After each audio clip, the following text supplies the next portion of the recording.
हरे कृष्ण। सर्वाग्रे परमानंद गुरु महाराज अष्टोत्तर शत श्री श्रीमद त्रिदंडी स्वामी भक्ति प्रकाश भक्ति भूषण जागरण गुरु महाराजे जातक श्री चरण कमले আমার সশ্রদ্ধ প্রণতি নিবেদন করি এবং উপস্থিত এবং অনুপস্থিত সকল বৈষ্ণব বৃন্দকে শ্রীকৃষ্ণ ভক্তকে আমি আমার সশ্রদ্ধ প্রণতি নিবেদন করছি এবং তাদের অপরমুখী কৃপা আমি ভিক্ষা প্রার্থনা করছি।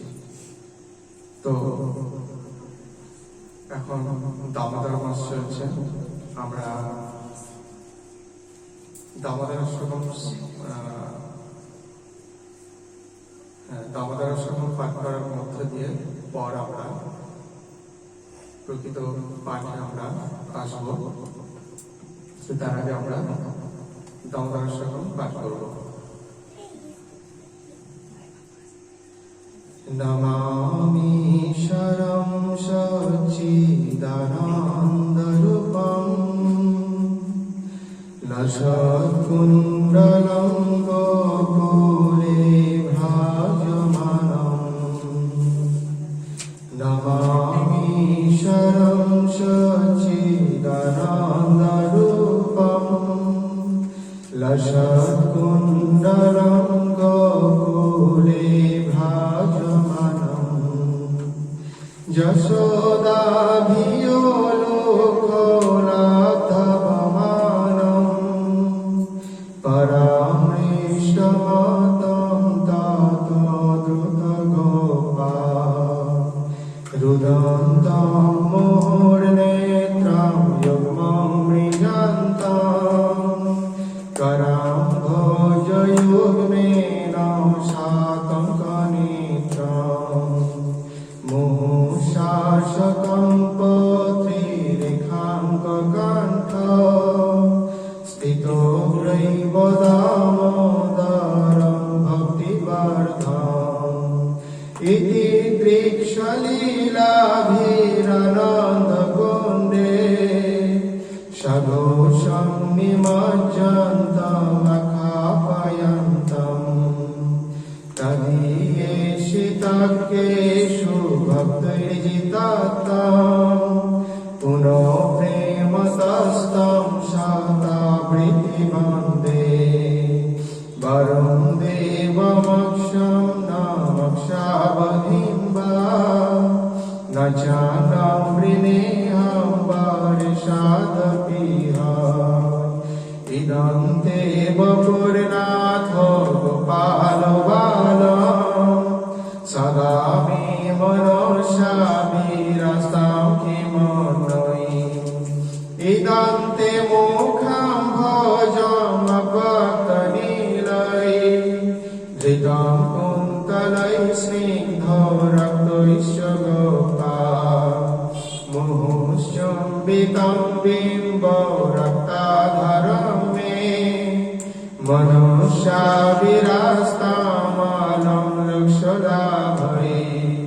नमो देव दामोदरयानन्त विष्णु प्रसीद प्रभो दुःखो जलाभिमग्नो कृपादृष्टिवृष्टातिदीनं बतानु गृहाणि क्षमामो मिदक्षिदृश कुबेरात्मजो वार्धो मूर्धैव जाद्वत् तया मोचितो भक्ति भजो कृतौ च तथा प्रेम भक्तिं सकामे प्रयच्छ नमः शीघ्रमे अस्ति दामोदरेह नमस्ते अस्तु दाम्ने स्फुरदीप्तिधाम्ने तदीयदरायाथ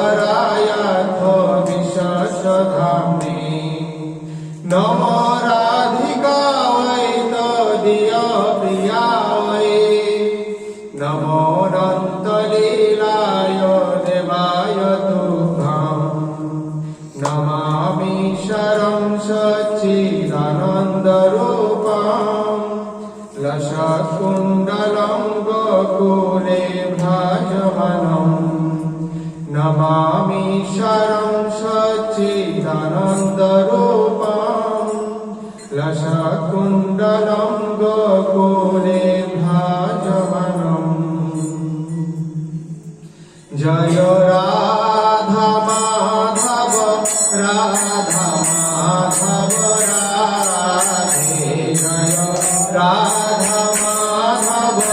রাধা মাধব রাধে শিল জয় দেব প্রাণ ধন হে শিল জয় দেব প্রাণ ধন হে জয় রাধা দামোদর রাধা দামোদর রাধে জয় রাধা দামোদর রাধা দামোদর রাধে শিল গোস্বামী প্রাণ ধন হে শিল গোস্বামী প্রাণ ধন হে জয় রাধা মদন মোহন রাধা মদন মোহন রাধে জয় রাধা মদন মোহন রাধা মদন মোহন রাধে শিল সনাতনের প্রাণ ধন হে শিল সনাতনের প্রাণ ধন হে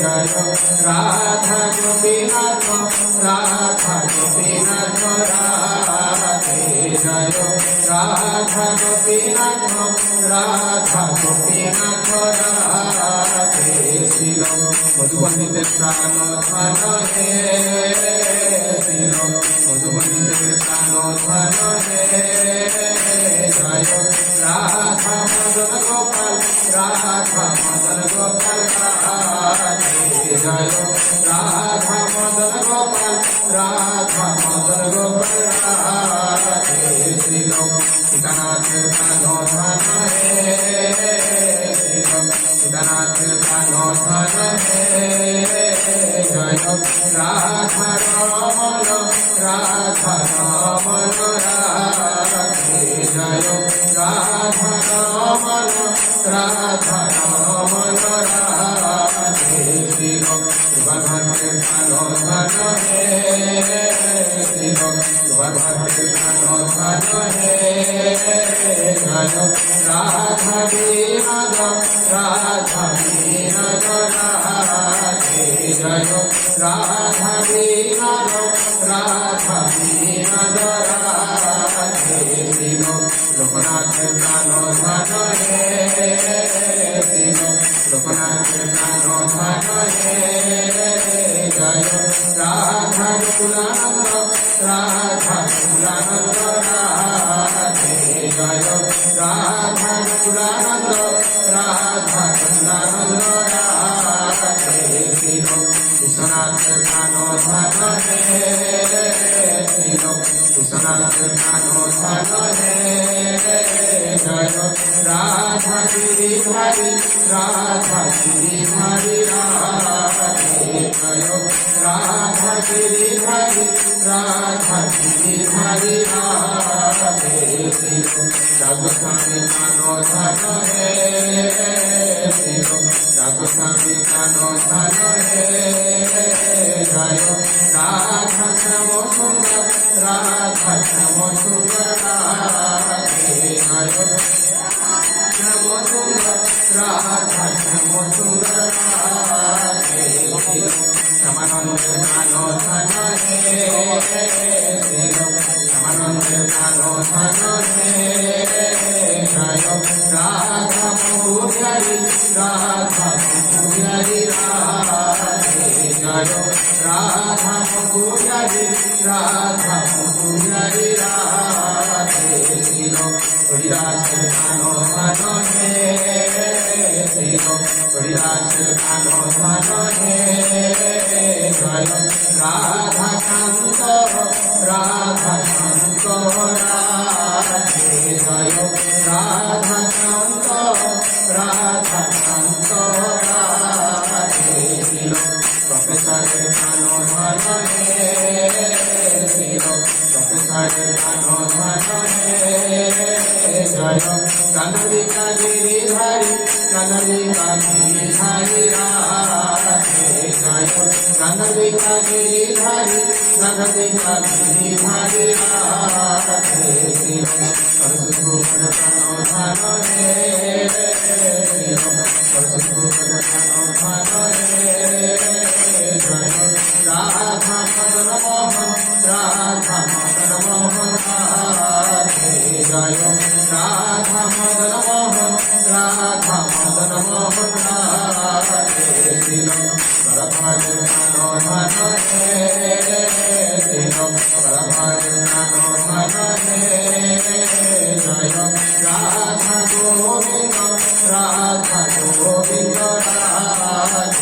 জয় রাধা গোবিন্দ রাধা গোবিন্দ রাধে ছিল পরম গুরুদেবের প্রাণ ধন হে ছিল পরম গুরুদেবের প্রাণ ধন হে জয় রাধা গোপীনাথ রাধা গোপীনাথ রাধে জয় রাধা গোপীনাথ রাধা গোপীনাথ রাধে মোর গুরুদেবের প্রাণ ধন হে মোর গুরুদেবের প্রাণ ধন হে হরে কৃষ্ণ কৃষ্ণ কৃষ্ণ হরে হরে হরে রাম রাম রাম হরে হরে হরে কৃষ্ণ কৃষ্ণ কৃষ্ণ হরে হরে হরে রাম রাম রাম হরে হরে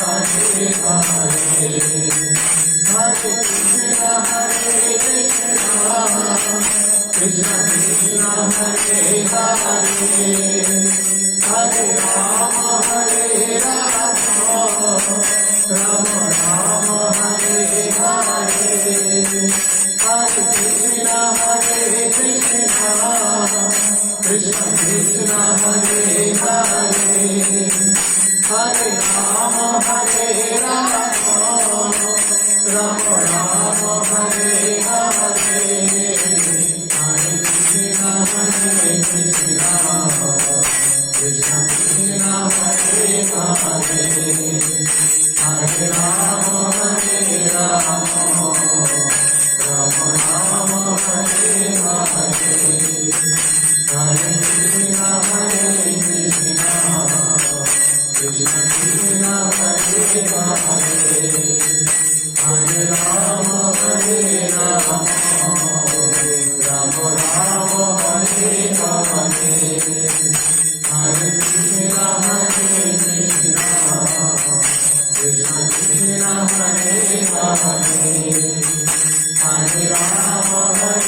রাম রাম রাম রাম হরে হরে হরে কৃষ্ণ কৃষ্ণ কৃষ্ণ হরে হরে হরে রাম রাম রাম রাম হরে হরে হরে কৃষ্ণ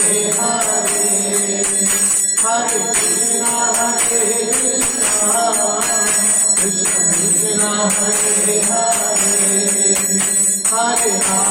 হরে রাম রাম রাম হরে হরে হরে কৃষ্ণ কৃষ্ণ কৃষ্ণ হরে হরে হরে রাম রাম রাম হরে হরে হরে কৃষ্ণ কৃষ্ণ কৃষ্ণ কৃষ্ণ হরে হরে হরে রাম রাম রাম রাম হরে হরে হরে কৃষ্ণ কৃষ্ণ কৃষ্ণ হরে হরে হরে রাম রাম রাম হরে হরে নিতাই গৌর হরে হরে হরে নিতাই গৌর হরে হরে হরে নিতাই গৌর হরে হরে হরে নিতাই গৌর হরে হরে হরে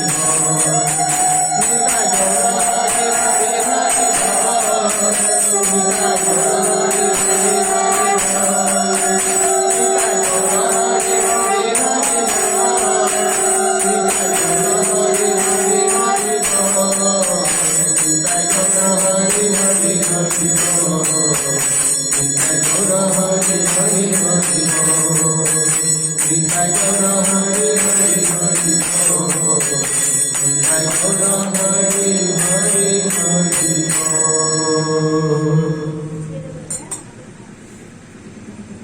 হরে কৃষ্ণ।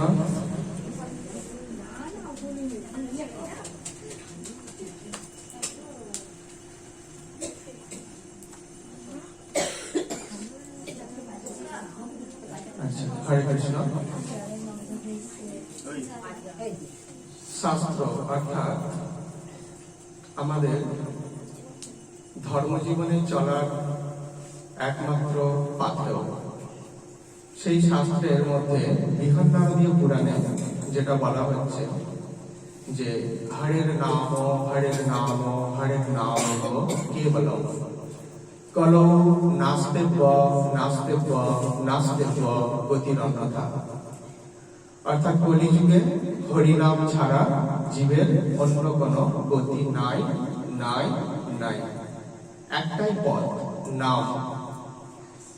এই নাম ভগবান শ্রী চৈতন্য মহাপ্রভু আমাদের কাছে অতি দুর্লভ জিনিসকে সুলভ করেছেন। তো তিনি আমাদের নির্দেশ দিচ্ছেন কি না, আমরা এতক্ষণ যে কীর্তন করলাম হরে কৃষ্ণ কৃষ্ণ কৃষ্ণ হরে হরে, হরে রাম রাম রাম হরে হরে, প্রভু কাহে কহিলাম এই মহামন্ত্র, ইহা জপ ইহা সবে করিয়া নির্বন্ধ। প্রভু কি নির্দেশ দিলেন আমাদের? পতিত পাবন গৌরাঙ্গ মহাপ্রভু তিনি আমাদের এই নির্দেশ দিলেন যে এই যে হরে কৃষ্ণ মহামন্ত্র নাম, এটা তুমি জপ করো, ইহা জপ ইহা সবে করিয়া নির্বন্ধ, নিয়ম মেনে। অর্থাৎ তুলসী মালা জপের এখানে নির্দেশ দিচ্ছেন যে ইহা জপ করো তুমি, ইহা হইতে সর্বসিদ্ধি হইতে সবার, সর্বক্ষণ বলইতে বিধি নাহিয়া। মহাপ্রভু আমাদেরকে এই শিক্ষা প্রদান করছেন যে এই যে ভগবানের নাম, এটা তোমরা কীর্তন করো, জপ করো। কীর্তন এবং জপের মধ্যে পার্থক্য কেবল একটুখানি। কীর্তন কি? এই হরে কৃষ্ণ মহামন্ত্রের নাম যখন আমরা সুরের মধ্য দিয়ে আমরা কীর্তন করবো অর্থাৎ গাইব, তখন সেটাকে কীর্তন বলা হচ্ছে। আর সেইটাই যখন আমরা জপের মালার মধ্য দিয়ে যখন আমরা ভগবানের নাম করছি, তখন সেটাকে জপ বলা হচ্ছে। এখন কীর্তন কথাটার অর্থ কি? কীর্তন কথার অর্থ হলো কীর্তি কথা। কীর্তি কথা শুধু কীর্তন বলতে গান বোঝায় না। সুখদেব গোস্বামী কীর্তন করেছিলেন, তারপরে সমগ্র ভাগবতটাই গানের আকারে তিনি বলেননি। কিছু কিছু অংশে গানের আকার ছিল, কিন্তু বাকি ক্ষেত্রে তিনি কীর্তন করেছেন। কিরকম কীর্তন? কখনো গানের মধ্য দিয়ে, কখনো কথার মধ্য দিয়ে। অর্থাৎ ভগবানের কীর্তি কথা তুমি বলো। কীর্তিমান পুরুষের কীর্তির কথা বললে কি হবে? তার প্রতি শ্রদ্ধা আসবে। আমাদের দেশের মন্ত্রী এই করেছেন, ভালো কাজ করেছেন, তো এই কথাটা যদি বারবার আমরা শ্রবণ করি তাহলে কি হবে? তার প্রতি একটা শ্রদ্ধা আসবে, ভক্তি আসবে। তো ঠিক সেরকম কীর্তিমান পুরুষের কথা যদি আমরা বারবার কীর্তন করি তাহলে কি হবে? তার প্রতি একটা শ্রদ্ধা আসবে, ভক্তি আসবে। আর ভক্তি বিনা তো আমরা এই জগতের বাইরে যেতে পারি না। জড় জগতের বাইরে আমরা কখনোই, জড় জগতের যে গণ্ডি, সেই গণ্ডি আমরা পার হতে কখনোই পারি না। সেই জন্য ভগবান গীতাতেও বলেছেন অনন্য চিন্তায়ন্ত মাম, অনন্য চিত্তে আমার ভজন করো, সতত কীর্তয়ন্ত মাম, সর্বদা আমার কীর্তন করো। এই কথাগুলো বলছেন, কীর্তনের মধ্য দিয়েই আমরা লাভ করি। এবার আমরা জানার চেষ্টা করি যে হরে কৃষ্ণ নাম, এখানে যে মহামন্ত্র, এখানে তিনটে কথা আছে। কি? হরে কৃষ্ণ আর রাম। হরে শব্দের অর্থ কি, কৃষ্ণ শব্দের অর্থ কি, এবং রাম শব্দের অর্থ কি আমরা জানব। হরে শব্দের অর্থ নিয়ে একটু বিতর্ক আছে। তো যাই হোক, কিরকম একটু আমাদের বুঝতে হবে। রসগোল্লাটা খেলাম ঠিক কথা, অত বিতর্ক করে লাভ নেই, যেটা শ্রীহরির দোকানের না গৌরাঙ্গের দোকানের। তোমার উদ্দেশ্য হচ্ছে মিষ্টি স্বাদ আস্বাদন করা, তুমি করো। তো এখানে কেউ বলে হরিকে সম্বোধনে হরে বলছে, এখানে হরি রাধারানী নয়। আবার কেউ বলছে রাধাকে সম্বোধন করা হচ্ছে ভগবানের রাগিনী শক্তি হিসাবে। তো আমরা যদি দেখি, আমরা সাধারণত বলে থাকি রাধা আর কৃষ্ণ অভিন্ন, রাধা আর কৃষ্ণের মধ্যে কোনো ভেদাভেদ নেই। তাহলে হরি আর যে রাগিনী শক্তি, সেখানে কেন পার্থক্য থাকবে? তাহলে আমরা কেন বিতর্ক করবো যে হরি মানে রাধা না হরি মানে কৃষ্ণ? নিশ্চয়ই না। হরিকে সম্বোধনে হরে বলে, সেই অর্থে যারা প্রয়োগ করে এখানে সেটাও ঠিক, আর ভগবানের রাগিনী শক্তি, অর্থাৎ এমন একটা শক্তি ভগবান সমগ্র বিশ্বকে আনন্দ প্রদান করেন, তাকেও আবার আনন্দ প্রদান করার জন্য একজন আছেন। তিনি কে? না, তার রাগিনী শক্তি, হ্যাঁ, রাধারানী, শ্রীমতী রাধারানী। তো এখানে হরা শক্তি বা রাগিনী শক্তি হিসাবে তাকে বলা হচ্ছে কি না, এটা তাকে সম্বোধনে হরে বলা হচ্ছে। তাহলে দুটোই ঠিক যে যেরকম ভাবে, যেহেতু হরি অর্থাৎ কৃষ্ণ এবং রাধার অভিন্ন, তাদের মধ্যে পার্থক্য নেই, তাহলে হরি শব্দের অর্থ এই হরে এখানে বলতে, হরে বলতে এখানে কাকে বোঝাচ্ছে, হরিকে না রাধারানীকে, সেই নিয়ে বিতর্ক করে কোনো লাভ নেই। আগেই বললাম যে রসগোল্লার আস্বাদন গ্রহণ করছে করো, তাদের দোকানে সেটা বিতর্ক করে লাভ নেই, তুমি শুধু আস্বাদন করে যাও। ঠিক সেই রকম যে তুমি এই কৃষ্ণ নাম তুমি আস্বাদন করে যাও, অত বিতর্কে যেও না। বিতর্ক আমাদের নেই, হ্যাঁ, কারণ হচ্ছে এই যে বিতর্ক বা যুক্তি, এই কথাগুলো একবারও গীতায় সেই কথাগুলো ব্যবহার করে, শুধু ভক্তির কথা বলেছে, অনন্য ভক্তির কথা। ভক্তির মাধ্যমেই তত্ত্ব আমাকে জানতে পারা যায়, আমাকে লাভ করতে পারা যায় এবং আমার পরম ধামে প্রবেশ করতে পারা যায়, এই কথাই বলেছেন। যুক্তি তর্ক এখানে সবকিছু গৌণ, এখানে স্থান নেই তার। তাহলে কি হলো, হরি বা হরা শক্তি ভগবানের রাগিনী শক্তি। তো ভগবানকে হরি বলা হয় কেন না, কারণ তিনি এতই কৃপালু যে তাকে একটুখানি ডাকলেই বা তাকে একটুখানি ভালোবাসতে পারলেই তিনি কি করেন না, জীবের যে ভব যন্ত্রণা, ভববন্ধন, তিনি সমস্ত কিছু, যা কিছু নেগেটিভ অর্থে আছে আমাদের জীবনে, যা কিছু দুঃখ কষ্টকর জিনিস আছে, তো সমস্ত কিছু হরণ করে নেন। সেই জন্য তার আরেক নাম হরি। তো রাধারানী আবার কে? রাধারানী সেই হরির আনন্দদায়িনী শক্তি, যিনি হরিকেও আনন্দ প্রদান করেন। ওই জন্য রাধারানীর আরেক নাম গোবিন্দ নন্দিনী, অর্থাৎ গোবিন্দকেও তিনি আনন্দ প্রদান করেন। সেই জন্য আবার বলা হচ্ছে কৃষ্ণ, এক নম্বর গেল হরে, দু নম্বর গেল কি কৃষ্ণ। কৃষ্ণের সংজ্ঞাটা কি না, কৃষির ভূবাচক শব্দ নশ্য নিবৃত্তি বাচক, যেটা শাস্ত্রে কৃষ্ণ কথা মানেটা ব্যাখ্যা করা হয়েছে। কি বলছেন? কৃষির ভূবাচক শব্দ নশ্য নিবৃত্তি বাচক, অর্থাৎ এই জড় জগতে আমরা আবদ্ধ হয়ে আছি কিসে না, মায়া, মিথ্যা, যা কিছু খারাপ, যা কিছু কষ্টদায়ক, যা কিছু দুঃখদায়ক, সবের প্রতি আমরা মোহিত হয়ে আছি, ভাবছি এটাই সুখ। আমরা প্রত্যেকেই হচ্ছে মরুভূমিতে ক্লান্ত পথিক যেমন হেঁটে যায়, তার যতটা কষ্ট তৃষ্ণার জন্য, ঠিক সেরকম আমাদের জীবনে তৃষ্ণা। সেই তৃষ্ণাটা কিসের? আনন্দরূপ বাড়ির তৃষ্ণা। মানুষ যেমন, জীব যেমন জল ছাড়া কাতর হয়ে পড়ে, ঠিক সেরকম জীবের স্বরূপ, জীব হচ্ছে কৃষ্ণের অংশ, কৃষ্ণ সৎচিৎ আনন্দময় অংশ। তাই আমরাও আনন্দ পেতে চাই। প্রত্যেকটা দিন সকাল থেকে রাত পর্যন্ত যা কিছু কর্ম করি, আমরা কিসের জন্য করি? একটুখানি সুখ ভোগ করবো, একটুখানি আনন্দ পাবো, এই আশা নেই। কেন? কেউ তো আমরা দুঃখ চাই না। কেন চাই না? কারণ আমরা দুঃখের অংশ নই। তো দুঃখটাই আমাদের প্রবৃত্তি নয়, আনন্দটাই আমাদের প্রবৃত্তি। কেন না, আমরা আনন্দময়ের অংশ, তাই আনন্দই চাই। কিন্তু দুঃখের বিষয় যে আমরা জানি না সেই আনন্দটা কোথায় লুকিয়ে আছে। তো শ্রীকৃষ্ণের এই নাম করলে কি হয়? তিনি আমাদের আকর্ষণ করেন, সর্বাকর্ষক তিনি সকলকে আকর্ষণ করতে পারেন, শুধু তাকে একটুখানি ভক্তি নিবেদন করলেই হয়। হ্যাঁ, তো তিনি কি করেন না, জড় জগতের যে মোহ, সেখান থেকে আমাদের চিত্তকে তার চরণে আকর্ষণ করেন এবং তার যে পরম ধাম বা নিত্য ধাম, সেখানে আমাদেরকে নিয়ে গিয়ে তার নিত্য আনন্দ প্রদান করেন। সেই জন্য তিনি কৃষ্ণ। আর কি আছে? রাম।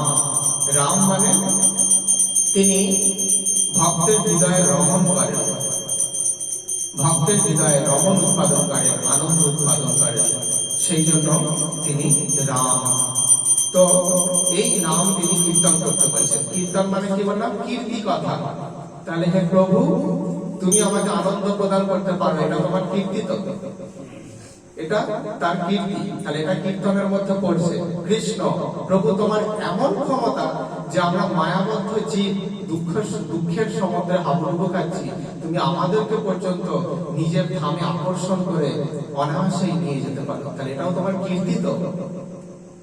রাম এই জগতে বড় বাড়ি আমাদের আনন্দ দিতে পারে না, সুখ দিতে পারে না, প্রকৃত শান্তি দিতে পারে না, ব্যাংক ভর্তি টাকাও আমাদের সেরে দিতে পারে না, স্ত্রী পুত্র পরিজন বন্ধু বান্ধব এরা কেউ প্রকৃত পক্ষে আমাদের সেই আনন্দ প্রদান করতে পারে না, কিন্তু প্রভু তুমি পারো। তাহলে এটা তোমার কীর্তি কি না? তাহলে এটা কি করা হচ্ছে? আমরা যে হরে কৃষ্ণ মহামন্ত্র নাম করছি, তাহলে এটা কি হলো? এটা কীর্তন ভগবানের। আমরা এটা কীর্তন করতেই পারি। তো চৈতন্য মহাপ্রভু আমাদের সেই শিক্ষা প্রদান করছেন যে ইহা জপ গিয়া সবে করিয়া নির্বন্ধ করে তুমি কি করো না, এই নাম তুমি জপ করো। তবে এই নাম জপ করতে গেলে একটা জিনিসের অবশ্যই প্রয়োজন, যে কুটিনাটি আমাদেরকে পরিত্যাগ করতে হবে। আমাদের ভক্তিবিনোদ ঠাকুর আমাদেরকে সেই শিক্ষা প্রদান করছেন যে এসো হে কলির জীব ছাড়ো কুটিনাটি, নির্মল গৌরাঙ্গ প্রেম লহ পরিপাটি। কি বলছেন? এসো হে কলির জীব, কলির জীবকে আহ্বান জানাচ্ছেন।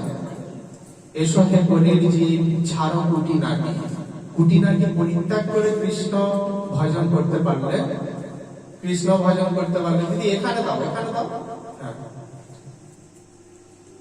কৃষ্ণ ভজন করতে পারলে কি হবে? তবেই তার সঠিক ফল আমরা লাভ করতে পারি। কেন না, ওষুধ খেলে তো রোগ সারে অবশ্যই, ওষুধ খেলে রোগ সারবে, এটা কিন্তু ঠিক কথা, কিন্তু ওষুধের সঙ্গে সঙ্গে যদি আমরা পথ্য না খেয়ে অপথ্য খাই, জন্ডিস রোগী সে ওষুধও খাচ্ছে আবার ঘিও খাচ্ছে, তাহলে তার কি রোগ সারবে? তাহলে কি ওষুধের দোষ? ওষুধের তো দোষ নয়, কিসের দোষ? আমার দোষ। কারণ ওটাকে পরিত্যাগ করতে হবে, করে তুমি খাও, ওষুধ সেবন করো, তাহলে সুস্থ হয়ে যাবে খুব শীঘ্র। ঠিক সেরকম কৃষ্ণ নামের ক্ষমতা আছে, রাম নামের ক্ষমতা আছে যথাকার দস্যুকে বাল্মীকিতে পরিণত করা, লক্ষ্যহীনাকে ভক্তে পরিণত করা। নামের ক্ষমতা আছে, কিন্তু কি করতে হবে? আমাদেরকে কুটিনাটিটা পরিত্যাগ করতে হবে। সেই জন্য ভক্তিবিনোদ ঠাকুর বলছেন এসো হে কলির জীব ছাড়ো কুটিনাটি, নির্মল গৌরাঙ্গ প্রেম লহ পরিপাটি। কৃষ্ণ নাম করলেই হয় না, একটু প্রচেষ্টা করতে হয় আমাদেরকে। কি না, আমাদের মনের মধ্যে অনুসন্ধান করতে হয় কি নোংরা আছে। আমরা যখন এই সাদা ধপধপে পোশাক পরে যখন কোথাও বেরোতে যাই, আমরা ঘুরিয়ে ঘুরিয়ে দেখি না কোথাও কিছু দাগ আছে কিনা। এত লোকের সামনে যাবো, কোথাও কিছু দাগ থেকে থাকে, দেখে নি তো? ঠিক সেরকম আমাদেরকে একটুখানি খাটতে হবে। আমরা অনেক তো সংসারের জন্য এত পরিশ্রম করি, নিজের জন্য একটু পরিশ্রম করবো না? আমার চেতনার মধ্যে কোথায় দাগ লেগে আছে একটুখানি অনুসন্ধান করবো না? করা তো কর্তব্য। মহাপ্রভু কিন্তু আমাদের সেই নির্দেশ দিচ্ছেন তপন মিশ্রকে। কি বলছেন না, শুনো মিশ্র, কলিযুগে নাহি তপযোগ, যেই জন ভজে কৃষ্ণ তার মহাভাগ্য। অতএব গৃহে তুমি কৃষ্ণ ভজ গিয়া, কুটিনাটি পরিহারি একান্ত হইয়া। মহাপ্রভু কিন্তু সমগ্র চৈতন্য ভাগবত কিংবা চৈতন্য চরিতামৃততে যদি দেখি, শুধুমাত্র কীর্তন করার কথা বলেন। মহাপ্রভু হলেন একজন ডাক্তার, চিকিৎসক প্রকৃত। আমরা ভবরোগে রোগাক্রান্ত, আমরা দেহে রোগ হলে আমরা ডাক্তারবাবুর কাছে যাই, চিকিৎসকের কাছে যাই, দেহের রোগ সারিয়ে দেন। আর কি ভবরোগের চিকিৎসক চৈতন্য মহাপ্রভু। ওই সময় তাকে চিকিৎসক করলেই সব থেকে বড় ভালো হয় বলে। তো তিনি কি বলছেন যে ওষুধ খাও, কিন্তু বাবা তুমি এই জিনিসগুলো খেও না, তাহলে খুব সুন্দর ভাবে তুমি সুস্থ হতে পারবে। তো এখানে সেটাই বলছেন যতই গৃহে তুমি কৃষ্ণ ভজ গিয়া, কিন্তু কি করবে? শুধু ভজন করলেই হবে না, কুটিনাটি পরিহারি একান্ত হইয়া। হৃদয়ের মধ্যে অনুসন্ধান করো, অনুসন্ধান করো তোমার হৃদয়ের মধ্যে কি কি এখনো দাগ সব লেগে আছে, সেগুলোকে কেচে ফেলার চেষ্টা করো। সাপ আছে, সেই সাপটা কি? হরিনাম রূপ সাপ। কি সহজেই কিন্তু তাহলে কি হবে? আমরা সেটা ধ্বংস করে ফেলতে পারবো। মহাপ্রভু আমাদের এই নির্দেশ দিচ্ছেন। আর কি ভক্তিবিনোদ ঠাকুরও বলছেন যে এটা পরিত্যাগ করো, খুঁটিনাটি পরিত্যাগ করে কৃষ্ণ নাম করো। কি হবে করলে এটা? ইহা হইতে সর্বসিদ্ধি হইবে সবার। সর্বসিদ্ধি, সিদ্ধি মানে সফলতা। সফলতা বলতে বড় বাড়ি করবো, এটা একটা সফলতা, চাকরি পাবো, এটা একটা সফলতা। এগুলো তো সফলতা, দেহের প্রয়োজন এগুলো। কিন্তু প্রকৃত সফলতা আমাদের কি? প্রকৃত সফলতা হলো আমরা ভগবান শ্রীকৃষ্ণ গীতায় বলেছেন, নবই মানুষের জীবলোকে জীবভূত সনাতন। জীব আমার সনাতন আনন্দময় অংশ। তাহলে সোনার অংশ রূপ হয় না তো, সোনার অংশ কি হয়? সোনাই হয়। তাহলে আনন্দময় অংশ কি হব? আমরা আনন্দময়ই হব। কিন্তু আমাদের চেতনায় সেই আনন্দ নেই। কেন? না, মলিন জিনিসে ঢাকা পড়ে গেছে। এই ল্যাম্পটা জ্বলছে, আলোটা জ্বলছে, এর মধ্যে যদি বস্ত্রখণ্ড একের পর এক জড়াতে থাকে তাহলে কি হবে? সেখানে ভেতরে আলোটা জ্বলবে, কিন্তু সেই আলোটা কি দেখা যাবে? কারো চোখে পড়বে? ঠিক সেরকম আমাদের প্রত্যেকের হৃদয়ে আনন্দময় চেতনাটা এখনো বর্তমান, কিন্তু কি হয়েছে? জড় কামনা বাসনার আবরণে সেটা আবৃত হয়ে গেছে, তাই সেটা আমরা অনুভব করতে পারছি না। তাহলে কি করতে হবে? সেই আনন্দময় স্তরে উত্তীর্ণ হতে হবে। এটাই হচ্ছে সর্বোচ্চ সফলতা। সিদ্ধি মানে সফলতা। তো তুমি বিশাল ধনী পরিবারের সন্তান, হারিয়ে গেছো, রাস্তায় গিয়ে দুটো খেতে দিল, সেটাকেই তুমি সফলতা ভাবছো? যে একজন একটা পাউরুটি খেতে দিল, আমার আজকে দিনটা বিশাল ভালো, এটাই আমার সফলতা জীবনের। প্রকৃত সফলতা কি এটা? ঝড় জলের দিনে কেউ হয়তো এক রাত আমাকে আশ্রয় দিল, এটাই কি সফলতা আমাদের জীবনে? সেই ছেলেটার সফলতা কি? প্রকৃত সফলতা সে যখন তার ধনী পিতার গৃহে যখন ফিরে যেতে পারবে, সেটাই হচ্ছে তার প্রকৃত সফলতা। ঠিক আছে? ঠিক সেই রকম যে আমাদের জীবনের সফলতা কোনটা? না, আমরা যখন সেই চিন্ময় স্তরে উত্তীর্ণ হতে পারবো, সেটাই হচ্ছে আমাদের জীবনের সর্বোচ্চ সফলতা। তাই তো? তাহলে এখানে ভগবান শ্রী চৈতন্য মহাপ্রভু আমাদেরকে বলছেন যে ইহা হইতে সর্বসিদ্ধি হইবে সবার। সবার হবে। কারো জন্য তিনি বাদ দিচ্ছেন না যে কৃষ্ণ নাম এরা করবে, এরা করবে না, এরা অযোগ্য, এরা যোগ্য, কিছু বলছেন না। সবার কথা বলছেন যে ইহা হইতে সর্বসিদ্ধি হইবে সবার। তো কি করতে হবে? না, সর্বক্ষণ বলইতে বিধি না হিয়া।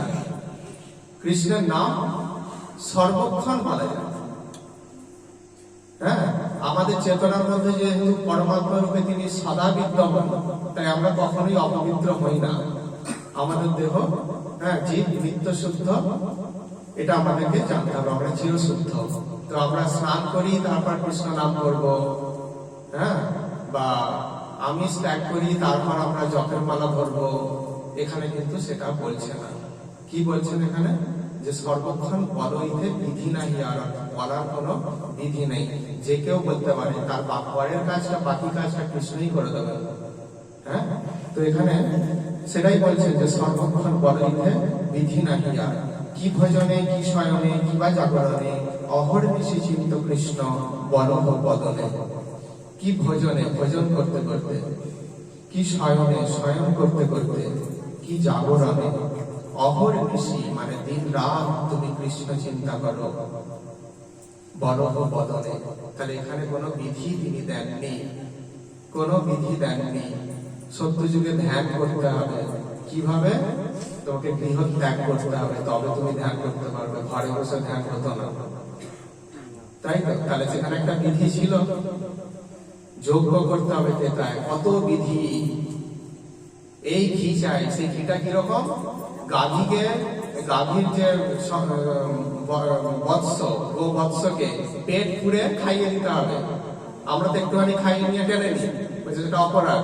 কি করতে হবে? পেট পুড়ে আগে খেয়ে নেবে বাসি, সে স্বেচ্ছায় চলে যাবে। তারপর যে দুধটা থাকবে সেটা দহন করতে হবে, করে সেটা থেকে ঘি তৈরি করতে হবে। সেটা হচ্ছে ঘিয়ের হব্য। আর এখন কি হচ্ছে বাজারে? কত রকমের ঘি, গরুর নাকি মোষের, আমরা কিছুই আমরা কিন্তু জানতে পারি না সঠিক। তাহলে এত কিছু বিধান আছে যোগ্য করো। তাহলে সত্যতে কি হয়েছে ওখানে? ধ্যান। ধ্যানে কি বিধান দিয়েছেন ভগবান? যজ্ঞে বিধান দিয়েছেন, অর্চন সেখানেও বিধান আছে, কিন্তু নামে কোনো বিধান দেন। তাহলে ভগবান চৈতন্য মহাপ্রভু আমাদের এই কলিযুগের জন্য কতটা ভেবেছেন বা কতটা কৃপা করেছেন, এটা আমাদের দেখার বিষয়। কি বলছেন? সর্বক্ষণ কিবা ভজনে, কি ভজনে, কি শয়নে, কিবা জাগরণে, অহর্নিশি চিত্ত কৃষ্ণ বলহ বদনে। চিন্তা করো কৃষ্ণকে। গীতায় সেই একই তো ভগবান, যে কৃষ্ণ সেই তো গৌরাঙ্গ। সেই কৃষ্ণ আবার বলছেন কি, সতত কীর্তয়ন্ত মাম, সব সময় আমার কীর্তন করো। কীর্তন বলতে কি বোঝায়? নাম কীর্তন, গুণ কীর্তন, লীলা কীর্তন, তিনটাকেই বোঝায়। আমরা যদি মনে করি যে গীতাতে তো ভগবান হরে কৃষ্ণ নাম করার কথা একবারও বলেনি, প্রশ্ন আসতেই পারে গীতাতে তো হরে কৃষ্ণ নাম বলার কথা বলেনি, তো সব কি একবারে ডাইরেক্ট বলে দেবেন? আমাদেরকে কিছু বুঝে নিতে হয় না? আমি যদি একজনকে রান্না শেখাই, আচ্ছা এই পদটা কিভাবে রান্না করে, আমি বললাম যে হ্যাঁ এই দিয়ে এটাকে ভেজে নেবে, তারপরে এই করবে, এই করে এইভাবে। কিন্তু খুন্তিটা কি হবে? ডান দিকে ঘোরাবে, বাঁ দিকে ঘোরাবে, ডান দিকে ঘোরাবে, বাঁ দিকে ঘোরাবে, সোজা যাবে, এইগুলো কি আমরা বলে দিই রাস্তাটা? প্রথমে ডান দিক থেকে আরম্ভ করে বাঁ দিক থেকে, তার মানে তোমাকে বলে দিয়েছে এই প্রসেসে, এবার তুমি তোমার মতো করে এবার রান্না করো। তাহলে এখানে কি বলছে? সতত কীর্তয়ন্ত মাম, সবসময় আমার কীর্তন করো।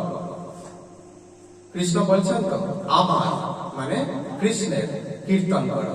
তাহলে সতত কীর্তন তোমার নাম মানে তার যত নাম আছে সব কীর্তির ওপর ভিত্তি করেই তার নাম তৈরি হয়েছে। আমাদের সমাজে যেমন কানা ছেলের নামও পদ্মলোচন দিয়ে দিই।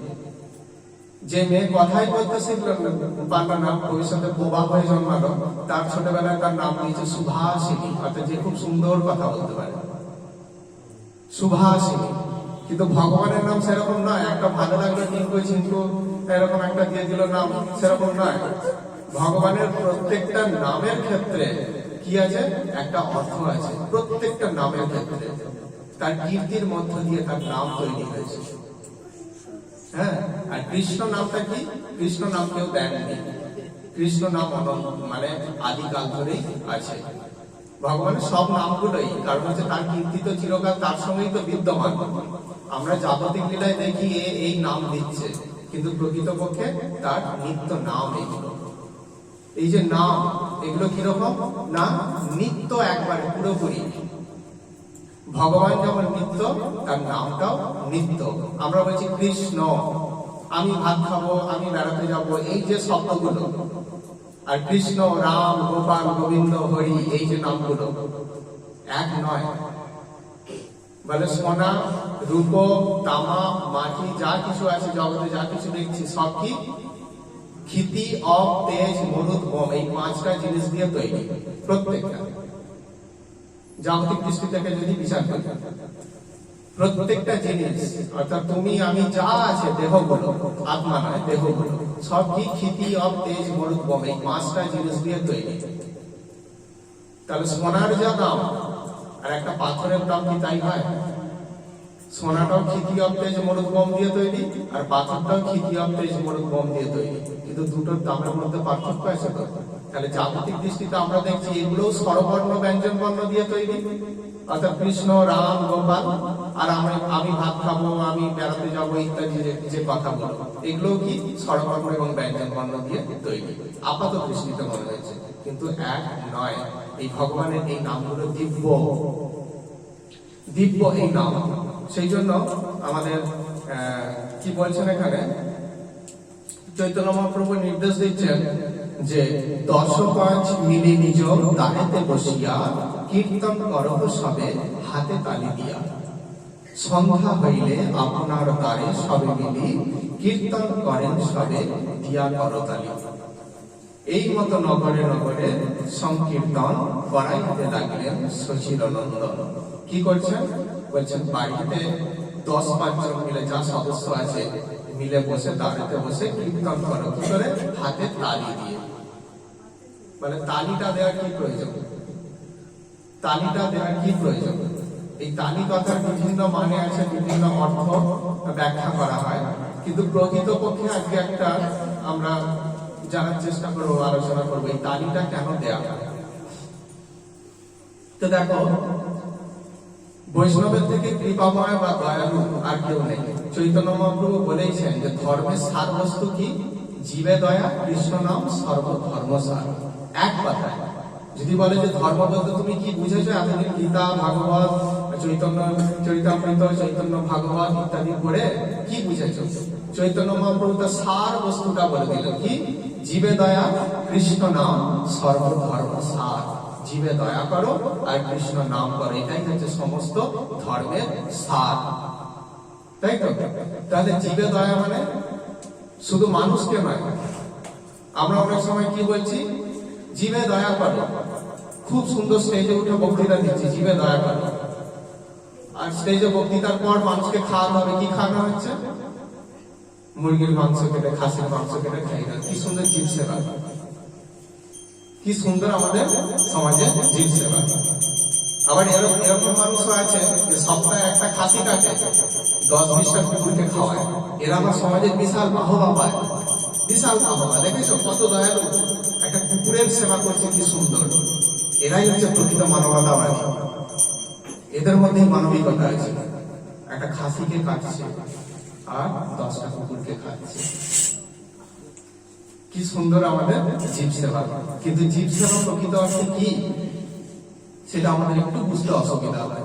তো চৈতন্য মহাপ্রভু বলছেন হাতে তালি দিয়া। কেন তালি দেবো? কেন? দেখো, এই যে মানুষই একমাত্র বলতে পারে কৃষ্ণ, রাম, গোপাল, গোবিন্দ, হরে কৃষ্ণ, এই যে কথাগুলো মানুষ বলতে পারে। আর বাকি অন্যান্য প্রাণী, জীব, ব্যাকটেরিয়া, ভাইরাস এরা কেউ বলতে পারে না।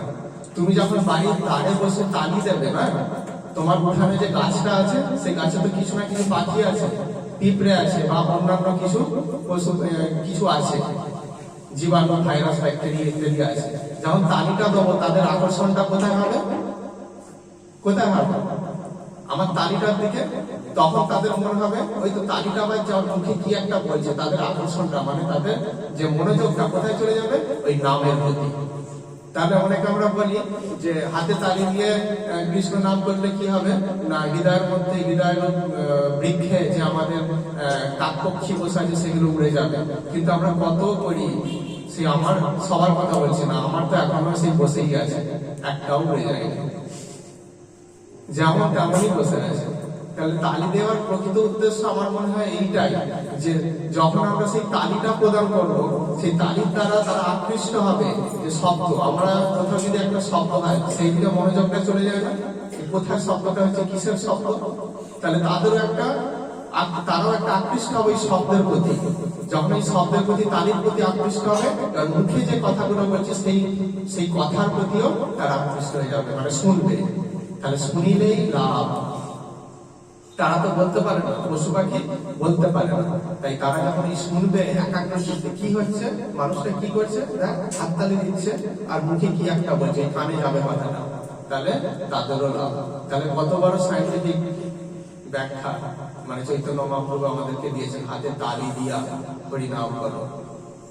তাহলে আমাদের যে হরিনাম করবো, কখনো যেন আমরা না ভাবি আমার উন্নতি হবে, নিজের দিকটা দেখতে যাও না, অপরের দিকটা দেখো।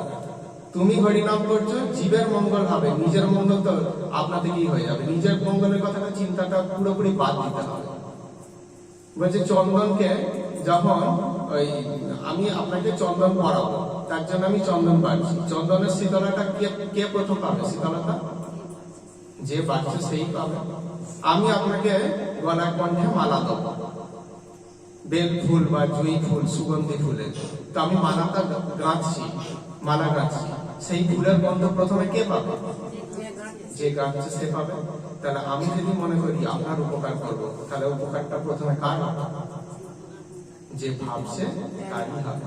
তাহলে যে জন কৃষ্ণ ভাজে সে বড় চতুর। ঠিক আছে, এই চতুরপনাটা শিখতে হবে। কি করে ছোট ভাইকে প্রতারিত করব বা কিভাবে মানে এই করব সেই করব, এইগুলো প্রকৃত চতুরতা নয়। হ্যাঁ, প্রকৃত চতুরতা হচ্ছে এইটাই যে আমরা কিভাবে জীব সেবা করব। জীব সেবা করলে আপনা থেকেই নিজের সেবা হয়ে যাবে। তাহলে আমি কৃষ্ণ নাম করব, কি উদ্দেশ্য থাকবে? যে আমার যে শব্দ তরঙ্গ, কৃষ্ণ তরঙ্গ, এটা হচ্ছে অপ্রাকৃত তরঙ্গ একটা। যখন সেই পশুদের মধ্যে বা পাখিদের মধ্যে বা যা সব আছে কীট পতঙ্গ তাদের কানে যখন পৌঁছাবে, তখন তারাও কিন্তু পবিত্র হবে আস্তে আস্তে।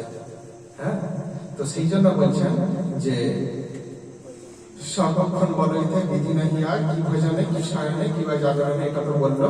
আর 10-5, হ্যাঁ 10-5 মিলি নিজ দ্বারেতে বসিয়া কীর্তন করহ সবে হাতে তালি দিয়া, সন্ধ্যা হইলে আপনার দ্বারে সবে মিলি কীর্তন করহ করেন সবে দিয়া করতালি। মহাপ্রভু এই নির্দেশ দিলেন, সমগ্র নবদ্বীপবাসী নদিয়াবাসী তারা মহাপ্রভুকে অনুসরণ করতে থাকলেন, এইভাবে করতে থাকলেন। মহাপ্রভু কি করলেন না, এই মতো নগরে নগরে সংকীর্তন করাইতে লাগলেন সচিরানন্দন।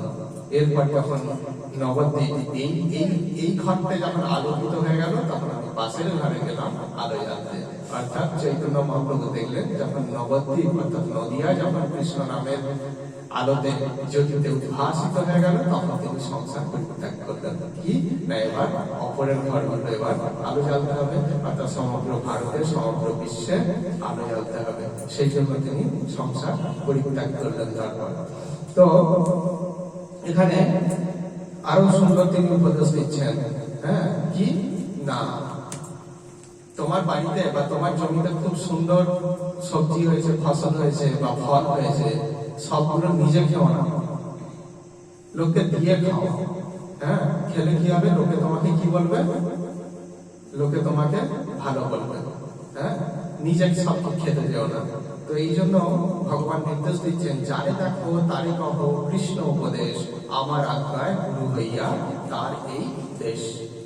যারে দেখো তারে কহ কৃষ্ণ উপদেশ, কৃষ্ণের উপদেশ। কৃষ্ণ গীতা এবং ভাগবতে যে সমস্ত উপদেশ দিয়েছেন, সেইগুলো তুমি সকলকে প্রদান করো। আগে তুমি নিজে জানো, জেনে তারপর যতটুকু জানো। আমরা গীতা এবং ভাগবতের জ্ঞান অপ্রাকৃত এবং অনন্ত। আমি সব আগে সংগ্রহ করব, তারপর জগতে প্রচার করবো, সেটা নয়। হ্যাঁ, সেটা নয়। যতটুকু তুমি জেনেছ, সেটুকুই আচার্যের মুখ থেকে বা সাধুগুরু বৈষ্ণবের শ্রীবদন থেকে তুমি যতটুকু জেনেছ, সেটুকু বিকৃত না করে তুমি মানুষকে বলো কৃষ্ণ ভগবান। এটুকু তুমি উপলব্ধি করতে পেরেছ, আর কিছু পারোনি। তুমি চিন্ময় আত্মা এবং তুমি সেই পরমাত্মা বা ভগবান শ্রীকৃষ্ণের অংশ, এটুকু উপলব্ধি করতে পেরেছ। মানুষকে সেটাই বোঝাও, এটাও প্রচার। তবে এই প্রচারের জন্য গতদিনে বলছিলাম যেটা, কোন রকম স্বার্থ থাকলে হবে না। আমি এখানে পাঠে বসেছি, অনেক ভক্ত হবে, এই আশাটাও কেউ করবে না। তোমার কর্তব্য ভগবানের কথা শোনানো, সেই অর্থে শোনাও, কর্তব্য কেন। কে ভক্ত হলো না হলো সেটাও তুমি কৃষ্ণের চরণে ছেড়ে দাও। সেই আশাটাও আমাদের করতে ভগবান বারণ করছেন, যে কেউ যেন সেটাও আশা না করে। অর্থাৎ গীতার বাণী হচ্ছে, মুখ্য কথাই হচ্ছে নিষ্কাম ভাবে কর্তব্যবোধে কাজ করা। কর্তব্যবোধে, স্বার্থের জন্য নয়।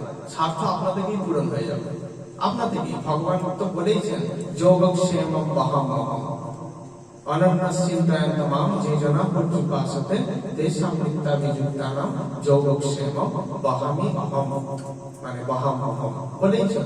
তিনি বলেই দিয়েছেন যে আমার কথা ভাবো, আমি তোমার কথা ঠিক ভাববো। কিন্তু আমরা সবার কথা ভাবি, কৃষ্ণের কথাটা ভাবতেই ভুলে যাই। আর সেই জন্য মনে হয় আমাদের কূপের মধ্যে পড়তে হয় আর দুঃখ পেতে হয়। এটাই হচ্ছে আমাদের বদ্ধ জীবেদের একটা ব্যর্থতা। হ্যাঁ, তো তাহলে কি বলছে না, যারে দেখো তারে কহ কৃষ্ণ উপদেশ। যারে দেখো তাকেই কৃষ্ণের উপদেশ দাও। কৃষ্ণ যে কথাগুলো বলেছেন বা গীতা ভাগবতে চৈতন্য চরিতামৃতে যা কিছু বলেছেন, সেগুলো সকলকে উপদেশ প্রদান করো। আমার আজ্ঞায় গুরু হইয়া তার এই দেশ, মানে আমার আজ্ঞায় তুমি গুরু হও।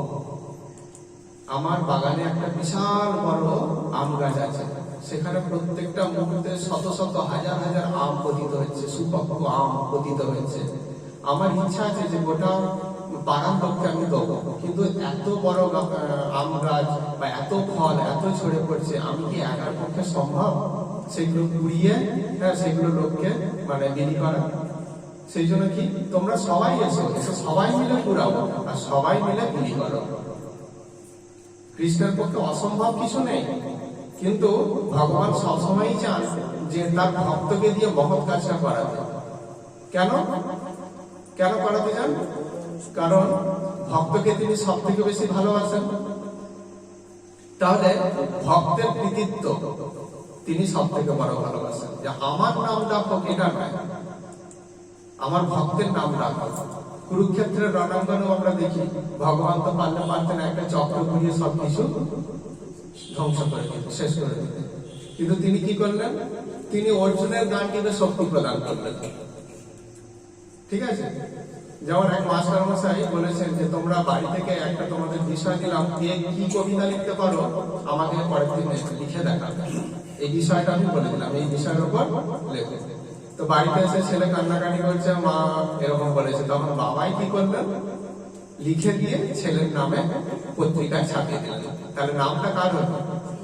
ছেলের হলো, কিন্তু লিখলো কে? ঠিক সেরকম কুরুক্ষেত্রের যুদ্ধে কে কৌরবদের ধ্বংস করলো? কৃষ্ণই ধ্বংস করেছে। তিনি তার শক্তিটা অর্জুনের গান্ডীবের মধ্যে দিয়ে, নাম হলো কার? অর্জুনের। অর্থাৎ কৃষ্ণ সেটাই চান, আমি তো অনন্ত যশের অধিকারী, আমার আর নিয়ে লাভ কি? আমার তো ভারতবর্ষে যত ব্যাংক আছে সেইখানে সবগুলোতেই শুধু আমার টাকাতেই ভর্তি, তা আমি আর এরপর নিয়ে কি করব? যাদের নেই এবার তাদেরকে দিই। ঠিক সেই রকম যে ভগবান ভাবলেন যে আমার তো যশের শেষ নেই, আমি এবার সমস্ত যশ ভক্তকে দেবো। সেই জন্য ভক্তের মধ্যে দিয়ে তিনি এই প্রচার কার্য চালান। আর আমরা ভাবি আমরা করি, প্রচার করার ক্ষমতা আমাদের নেই, তিনি করেন তার শক্তিতে, তার শেখানো বলি আমরা তোতা পাখির মতো আওড়াই।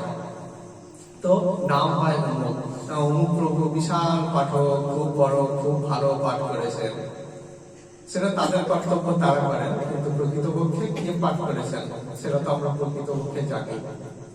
হ্যাঁ, যে কল লাগানো থাকে বাড়ির মধ্যে, হ্যাঁ, সুইচ কলগুলো, সেই কলগুলোর কি ক্ষমতা থাকে জল দেওয়ার? ভূগর্ভ থেকে উঠে আসে, এসে ট্যাঙ্কে সঞ্চিত হয়, নলের মাধ্যমে, পাইপের মাধ্যমে সেটা করতে থাকে। যারা জ্ঞানী মানুষ সেটাই জানে, পাইপের ক্ষমতা নেই জল দেওয়ার, অর্থাৎ আমরা বললাম সেই পাইপ। হ্যাঁ, আমাদের ক্ষমতা নেই প্রচার করার, কৃষ্ণ নাম বলার, ভগবানের নাম প্রচার করার ক্ষমতা আমাদের নেই। তো তার নাম তিনি প্রচার করেন, এই বিশ্বাসটা রাখলেই ব্যাস। হ্যাঁ, নিজেকে একটা রোবট বলে মনে হয় যে আমি রোবট, রিমোট আছে কৃষ্ণের হাতে, তিনি ডান দিকে, তো আমিও ডান দিকে ঘুরছি, উনি বাঁ দিকে ঘোরাচ্ছেন, তো আমিও বাঁ দিকে ঘোরাচ্ছি। তিনি যেটা বলছেন, হ্যাঁ, তিনি আমরা সেটাই বলবো। হ্যাঁ, তো তার চরণে প্রথমে আত্মসমর্পণ করে দিতে হয়, আর সাধুগুরু বৈষ্ণবের চরণে নিজেকে নিবেদন করে দিতে হয়, যে তাদের চরণ একমাত্র ভরসা। তো এইভাবে আমরা যদি কৃষ্ণের উপদেশ যদি দেশে প্রচার করি, তাহলে কি বলছেন? তিনি গুরু। আমাদের সমাজে একটা প্রচলিত কথা আছে যে ব্রাহ্মণ তো দীক্ষা নেব, ব্রাহ্মণ তো বলে হ্যাঁ দীক্ষা নিয়েছি ব্রাহ্মণ বংশে, সে কিরকম আচরণ করে সেটাও আমরা দেখি না, সে নাস্তিক কি আস্তিক সেটাও আমরা বিচার করি না। হ্যাঁ, সে যাই হোক না কেন, যেহেতু ব্রাহ্মণ বংশে জন্মগ্রহণ নিয়েছে, তাই আমরা তার কাছ থেকে দীক্ষা নিয়ে নিলাম। কিন্তু চৈতন্য মহাপ্রভু সেটা একবারও বলেন। কি বলছেন তিনি? এই যে নাম প্রচার করবেন, বলছে তুমি আমার আজ্ঞায় তুমি গুরু। তো গুরুর গুরুত্ব কোথায়? গুরুর শক্তিটা কোথা থেকে পাবো? জীব, আমরা তো জীব, তো জীবাত্মা, আমাদের শক্তি সীমিত। তাহলে কৃষ্ণ নাম প্রচার করার মতো যে অনন্ত শক্তি, সেটা কোথা থেকে আসে? সেটা কৃষ্ণের কাছ থেকে আসে। তো তিনি কি বলছেন? কে যোগ্য না, কে এটা কৃষ্ণ নাম প্রচার করবে? কিবা বিপ্র কিবা নেশি শূদ্র কেন নয়, যে কৃষ্ণ তত্ত্ববেত্তা সেই গুরু হয়। বলছে বলছে কিবা বিপ্র, বিপ্র মানে ব্রাহ্মণ, সে যদি ব্রাহ্মণ হয় হোক, কিংবা ন্যাসী, ন্যাসী মানে সন্ন্যাসী, সে যদি সন্ন্যাসী হয় তাও হোক, সে যদি শূদ্র হয় তাও হোক, কিন্তু তাকে কৃষ্ণ তত্ত্ববেত্তা হতে হবে। যেই কৃষ্ণ তত্ত্ববেত্তা সেই গুরু হয়, তার জাতকুলের অত বিচার নেই। আমরা সর্বত সবাই তো একটা ব্রাহ্মণ কৃষ্ণের অংশ আর একটা শূদ্র কৃষ্ণের অংশ, সবাই একই, কিন্তু যার মধ্যে কৃষ্ণ তত্ত্ব জাগরিত হয়েছে, কৃষ্ণ তত্ত্বকে যিনি জেনেছেন, পরম তত্ত্বকে যিনি জেনেছেন, হ্যাঁ, সেই পরম তত্ত্বকে জানার ফলে সে গুরু হওয়ার যোগ্য হয়। তাই এখানে ব্রাহ্মণ কি সূত্র কি বৈশ্য সব দেখার কোনো কথা এখানে চৈতন্য মহাপ্রভু আমাদেরকে বলছেন না। যেই কৃষ্ণ তত্ত্ববেত্তা, যিনি কৃষ্ণকে জেনেছেন জানেন, তিনি গুরু হওয়ার যোগ্য, আর অন্য কেউ নন। সেই গুরু যদি কি বলে ওটা, কুকুরের মাংস ভোজন করে, আর কি বলে, হ্যাঁ সব সেইগুলো যদি অংশ মানে জন্মগ্রহণ করে, জন্মগ্রহণ করার পর যদি তিনি যদি কৃষ্ণ ভজন করেন, তাহলে কি হবে, তিনিও গুরু হওয়ার যোগ্য। আর ব্রাহ্মণগুলো যদি জন্মগ্রহণ করে যদি কৃষ্ণকে তিনি জানতে না পারেন, কৃষ্ণের সেবা না করেন, কৃষ্ণের নির্দেশ না মানেন, তাহলে তিনিও কিন্তু গুরু হওয়ার যোগ্য নন। এটা চৈতন্য মহাপ্রভু আমাদেরকে পুরোপুরি ভাবে জানিয়ে দিয়েছেন। আর কি করতে হবে, গুরু হওয়ার পর এই নাম প্রচার করবে, গুরু শরণাপন্ন হও।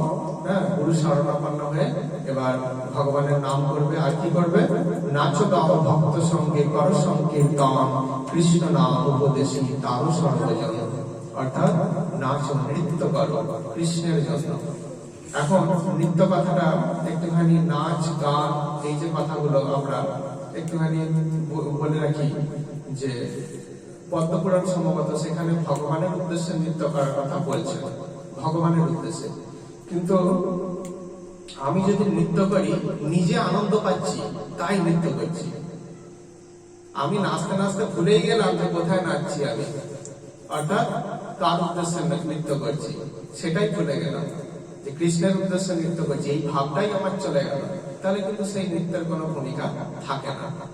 এখানে চৈতন্য মহাপ্রভুর নৃত্যকে দেখতে হবে, তিনি কিভাবে নৃত্য করছেন। পুরীর রথ যখন এগিয়ে চলেছেন, তখন সেই মহাপ্রভু সেই জগন্নাথ দেবের সম্মুখে আর পিছিয়ে পিছিয়ে তিনি যাচ্ছেন, তাকে পিছন করে নয়। চৈতন্য মহাপ্রভুর মুখটা রথের দিকে, আর তিনি অশ্রু নয়নে তাকে, যে কৃষ্ণ আনন্দ পাচ্ছে আমার নৃত্য দেখে, তার ভাব এইটা, তার ভাবটা এইটা যে কৃষ্ণ আমার নৃত্য দেখে আনন্দ পাচ্ছেন, তাই তাকে আমি নৃত্য দর্শন করাচ্ছি। এই ভাবে চৈতন্য মহাপ্রভু নৃত্য করছেন, গান করছেন। আমার গান শুনে নিশ্চয়ই কৃষ্ণ আনন্দ পাচ্ছেন।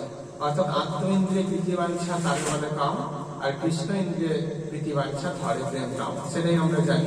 অর্থাৎ আমি যদি নিজে আনন্দ পাবো বলে নৃত্য করি, এই ভাত ভাত বন্ধ করো একটু, এবার একটু নাচ হবে, ঠিক আছে, বলে না, নাচটা কিরকম। আবার অনেক সময় আমরা বলি যে মানে সকলকে, কেউ হয়তো লজ্জা পাচ্ছে, তাকেও ধরে জোর করে নাচাই। অনেক জায়গায় দেখেছি কাছে নাচাচ্ছে, ঠিক আছে। তো এটা নয়, ভাব জাগরিত হলে সে আপনার থেকেই নাচবে, নৃত্য করবে। ভাব জাগরিত হয়ে গেলে সে আর তখন আর কাউকে লজ্জা করবে না। হ্যাঁ, কিন্তু যাই হোক, এটা আমি বলছি বলে ভাববে না যে নিন্দা করছি। এটা আমাদের উদ্দেশ্য এইটা জানানো যে কৃষ্ণের উদ্দেশ্যে নৃত্য করা, কৃষ্ণের উদ্দেশ্যে গাওয়া। আমি এত সুন্দর গান করবো, গান পাঠক মানে স্টেজ থেকে নেমে বলো, কিরে গান শুনে কি বলছে, ভালো বলছে তো লোকের, তার মানে কি লোকের তুমি বাহবা পেতে চাও। কৃষ্ণের উদ্দেশ্য এখানে নেই। তুমি কৃষ্ণকে জিজ্ঞাসা করো, প্রভু গান ভালো লেগেছে, গোপাল গান ভালো লেগেছে তোমার, তুমি তাকে জিজ্ঞাসা করো। মানুষকে, মানুষের বাহবা পাবে বলে এটা নয়, উদ্দেশ্য এটা নয়। সবটাই থাকবে কৃষ্ণের প্রীতি বিধানের জন্য। গোপীরা সেটাই করতেন। গোপীরা সজ্জিত হতেন, পায়ে কাজল মারতেন, আর ঠোঁটে আলতা পরতেন ইত্যাদি, চোখে আলতা পরতেন, এরকম ভাবে সাজতেন। আর কৃষ্ণ কি বলতেন, তোমরাই জগতের সেরা সুন্দরী।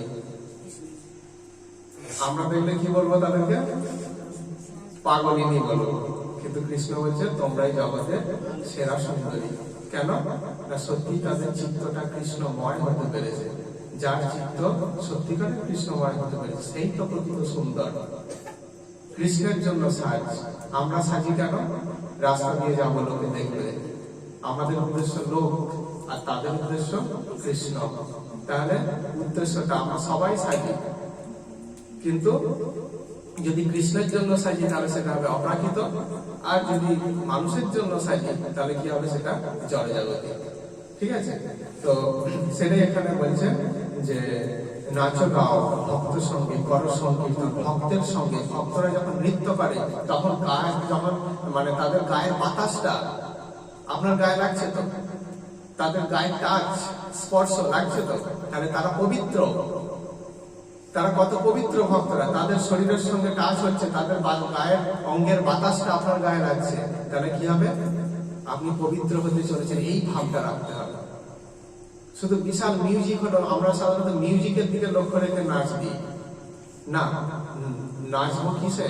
কৃষ্ণ নামের দিকে লক্ষ্য রেখে, তাহলে সেই নাচটাই হবে সার্থক।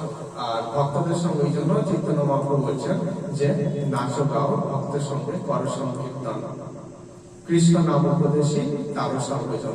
সকলকে শুধু নাচলে আর গাইলে হবে না।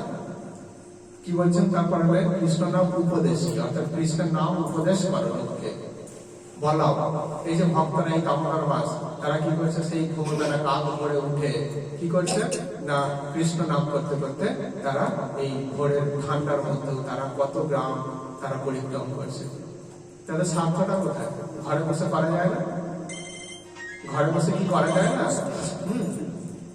তাহলে ঘরে বসেও তো করা যায়, কিন্তু কেন পরিক্রমা করছে না? বৈষ্ণবরা কি নিজের জন্য তো ভাবে না, তারা সবসময় জগতের জন্য ভাবে। বদ্ধ মানুষ, তারা কৃষ্ণ নাম করতে পারে না, সারা জীবন সারাদিন তারা কাজ কাজ কাজ কাজ করেই তারা দিন কাটায়। তো প্রথম প্রভাতে এই একটা মাস, আমরা তো 12 মাস পারি না, এই একটা মাস যদি জীবকে কৃষ্ণ নাম শোনাতে পারি, কত লোকে দেখছে যে তারা বৈষ্ণবরা যাচ্ছে, ওই যে সেই বৈষ্ণব ওই সব কৃষ্ণ নাম করছে, এই কৃষ্ণ নাম করছে, তাহলে এর মধ্যেও তো কৃষ্ণ কথাটা আসলো, এর মধ্যেও তো কৃষ্ণ আসলো। তাহলে তাদের দর্শন করে কৃষ্ণ, এরাই তো বৈষ্ণব। তারা আমাদের মতো 7টা-8টা পর্যন্ত বিছানায় পড়ে থাকে না, তারা সেই কাক ভরে উঠে সেই স্নান করে, ঠান্ডা জলে স্নান করে তারা বেরিয়ে পড়লো কোথায়? জীব সেবা। এটাই হচ্ছে প্রকৃত জীব সেবা, যে মানুষকে অপ্রাকৃত শব্দ তরঙ্গ মানুষের কর্ণে প্রবেশ করানো, অপ্রাকৃত শব্দ তরঙ্গ মানুষের কর্ণে প্রবেশ করানো, এটাই হচ্ছে জীব সেবা। আর এই কথা বলতে হবে না যে জীব সেবা বলতে যেটা উদাহরণ দিলাম আগে, ঠিক আছে, সেরকম জীব সেবা নয় কিন্তু। হ্যাঁ, তো তারপরে কি বলছেন? যে তুমি তো কৃষ্ণ নাম করবে, উপদেশ করবে, এর ফলে কি হবে? কৃষ্ণ বলছে ফলের আশঙ্কা করো না, কিন্তু ফল যদি না জানি গাছটা বসাবো কি করে? ফলটা যদি না জানি, কৃষ্ণ এত চালাক নয়, কি বলবো, মানে বলছে কোথা থেকে এত বুদ্ধি, হ্যাঁ জানি না। গীতায়, সমগ্র গীতায় বলছে নিষ্কাম কর্মযোগ, কিছু চেয়েও না। আর গীতা মাহাত্ম্য যে পাঠ আছে সেখানে বলছে গীতা পাঠের পর মাহাত্ম্য পাঠ না করলে কোনো ফল পাবে না, যাও বাবা। এ আবার কিরকম? এখানে বলছে কোনো ফলের আশঙ্কা করো না, আবার মাহাত্মে গিয়ে বলছে যে গীতা পাঠ করে যদি মাহাত্ম্য পাঠ না করো কোনো ফল পাবে না। আসলে ছোলে দেখতে চাইছে যে আমি তো এত শিক্ষা দিলাম যে ফলের আশঙ্কা করো না, দেখি তো হ্যাঁ ও ফলের আশঙ্কা করে কিনা, এই কথাটা বলে একবার কতটা ছলনা তার। হ্যাঁ, তাহলে দেখতে চাইছেন যে আমরা সত্যি ফলাকাঙ্ক্ষা রহিত হয়েছে কিনা। আমরা অনেকে কি করি, গীতাটা একটা শ্লোক কোন রকমের পাঠ করে নিয়ে মাহাত্মে চলে গেলাম, কেন? ভগবান বলেছে ফল, তাহলে তুমি নিষ্কাম হতে পেরেছে কিনা একবার বিচার করে দেখো। আমরা পারলাম না হতে। ভগবানের এটা একটা মায়া শক্তি, তিনি এখানে নিষ্কাম হতে বললেন, এখানে আবার ফলের লোক দেখিয়ে দিলেন। তো এখানেও তিনি ভগবান বলেছেন চৈতন্য মহাপ্রভু যে কৃষ্ণ মন্ত্র হইতে হবে সংসার মোচন। ফল দেখাচ্ছেন, ফল সংসার বন্ধন ঘুচে যাবে, অর্থাৎ জড় জগতে যে আমরা ত্রিতাপ দুঃখ ভোগ করছি, ত্রিতাপ দুঃখে আমরা জর্জরিত, সেটা কি হবে না, সেটা পুরোপুরি ভাবে মোচন হবে। আমাদের চেতনার মধ্যে একটা অপ্রাকৃত আনন্দ, আমার টাকা থাক না থাক, বাড়ি থাক না থাক, হ্যাঁ তো কি বলবো, মানে চেতনার মধ্যে আনন্দটা কেউ ধারণ করে নিতে পারবে না, সে সর্বদা আনন্দিত সব সময়, তার চেতনায় দুঃখ নেই। তাহলে দুঃখটা, এই যে দুঃখের কথা বলছি, এটা মানে বড় বড় শিল্পপতি পর্যন্ত কত মনে দুঃখ, ইস আমি 10-এ র্যাঙ্ক করতে পারলাম না, মানে 10 বলতে মানে বিশ্বের সব থেকে যারা বড় লোক তাদের তো একটা র্যাঙ্ক হয় যে প্রথম ধনী অমুক, দ্বিতীয় ধনী অমুক। তাহলে আমরা ভাবি যে একতলা বাড়ি একটা কোন রকমে করে ফেললেই বা সুখী, তারা আবার ভাবছে দেখি না, তারা ভাবছে 1 থেকে 10-এর মধ্যে র্যাঙ্ক করার। তাহলে তারাও কিন্তু সুখে নেই। আবার যে একের মধ্যে এক হলো, অর্থাৎ সর্বোচ্চ অর্থাৎ প্রথম হলো, তারও কিন্তু বুকের মধ্যে একটা মানে কি বলবো টেনশন, কি পরের মানে একে থাকতে পারবো তো। তাহলে একে যে আছে তারও যে সুখ, অর্থাৎ এখানে কি বোঝাতে চাইছি, এখানে যে এইসব জড়জাগতিক জিনিসের মধ্যে সুখ নাই। জড়জাগতিক যে জিনিস এর মধ্যে কিন্তু সুখ নেই। যাই হোক না কেন, বাড়ি গাড়ি যাই হোক না কেন, আমি 1 নম্বর হয়ে গেলেও কিন্তু সেই ভয় থাকে, দ্বিতীয়বারে প্রথম থাকতে পারবো তো। কিন্তু ভক্তের কোনো টেনশন নেই। রাঘবি মারবি জয়িচ্ছা দুহারা নিত্য দাসবতী দুয়া অধিকারা। রাখবে রাখো, মারবে মারো, নিত্য দাস আমি তোমার, তোমার সেই অধিকার আছে। আমাকে যা ইচ্ছা করো, অর্থাৎ ভিখারি করতে চাইলে তাই করো, ধনী করতে চাইলে তাই করো। অম্বরীশ মহারাজ ছিলেন শশাগর পৃথিবীর রাজা, তিনিও ভক্ত। আর সুদামা ছিলেন দরিদ্র, তিনিও ভক্ত। সুদামাও কোনোদিনও আক্ষেপ করেনি দরিদ্র বলে, আর অম্বরীশ মহারাজও কোনোদিনও অহংকার করেনি আমি শশাগর পৃথিবীর রাজা বলে। তাই তো? তাহলে এই যে ভাগবতের চরিত্রগুলো আমাদের কি বলবো, আমাদের অনুশীলন করা প্রয়োজন। এই যে চরিত্রগুলো ভগবান কি সুন্দর লীলার মধ্য দিয়ে দেখিয়েছেন। সুদামাকে সবকিছু কেড়ে নিয়েছিলেন, তিনি কোনোদিনও আক্ষেপ করেননি। অম্বরীশ মহারাজকে সবকিছু প্রদান করেছিলেন, তিনি কোনোদিনও অহংকার করেন। তাহলে তারা দুজনেই কিন্তু এক লেভেলে। সবাই কি, সবার মনের ভাব এটাই যে নিত্য দাসবতী দুয়া অধিকারা, অর্থাৎ রাঘবি মারবি জয়িচ্ছা দুহারা। তোমার যা ইচ্ছা, তুমি ধনী করতে চাইলে তাই করো, যদি তুমি সুখী হও। আমাকে ধনী করে যদি তুমি সুখী হও, তুমি তাই করো। আমাকে দরিদ্র করে যদি তুমি সুখ পাও, তাই করো। তোমার সুখটাই সুখ, আমার সুখটা এখানে গৌণ কিচ্ছু না। তুমি যাতে সুখী হবে তাই করো। হ্যাঁ, তো এখানে চৈতন্য মহাপ্রভু বলছেন যে কৃষ্ণ মন্ত্র হইতে হবে সংসার মোচন। এই যে জড়জগতে আমরা দুঃখ কষ্ট মানে ভোগ করছি প্রত্যেকটা মুহূর্তে, হ্যাঁ, মনের অতৃপ্ততা, মনের শান্তি নেই, সুখ নেই, হ্যাঁ, আনন্দ তো অনেক দূরের কথা, কিছুই নেই। হ্যাঁ, তো কি না, এখান থেকে আমরা মুক্ত হব। আমাদের চেতনা একটা আনন্দময় সত্তা প্রতিষ্ঠিত হবে বা প্রকাশিত হবে এই কৃষ্ণ নাম থেকে। হ্যাঁ, কারণ আমরা ইতিমধ্যে আমরা ব্যাখ্যা করলাম যে কৃষ্ণ কথাটার মানে কি। কৃষ্ণ কথার মানে হচ্ছে যিনি আকর্ষণ করেন তার আনন্দময় ধামে, আকর্ষণ করেন তিনি কৃষ্ণ। তাহলে এই যে কৃষ্ণ, এই কথাটা কখনোই স্বরবর্ণ, জড়জাগতিক স্বরবর্ণ এবং ব্যঞ্জন বর্ণ দিয়ে তৈরি একটা কথা মাত্র, একটা শব্দ মাত্র, এরকম ভাব কিন্তু আমরা আনবো না। এটা চিৎ জগতের শব্দ, চিন্ময় শব্দ। আমরা যখন এই জিহ্বাতে উচ্চারণ করবো, সেটা আমাদের সব সময় খেয়াল রাখতে হবে, মনোযোগ রাখতে হবে, মনোযোগ সহকারে আমাদেরকে সেটা ভাবতে হবে। তো তারপর কি হবে, সংসার মোচন তো হবে, আর কি কৃষ্ণ নাম হইতে হবে কৃষ্ণের চরণ, যা জীবের সর্বোচ্চ গতি।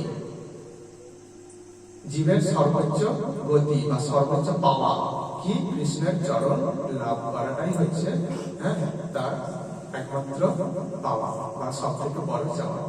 যশোদা মা ধাবিত হচ্ছেন কৃষ্ণের প্রতি।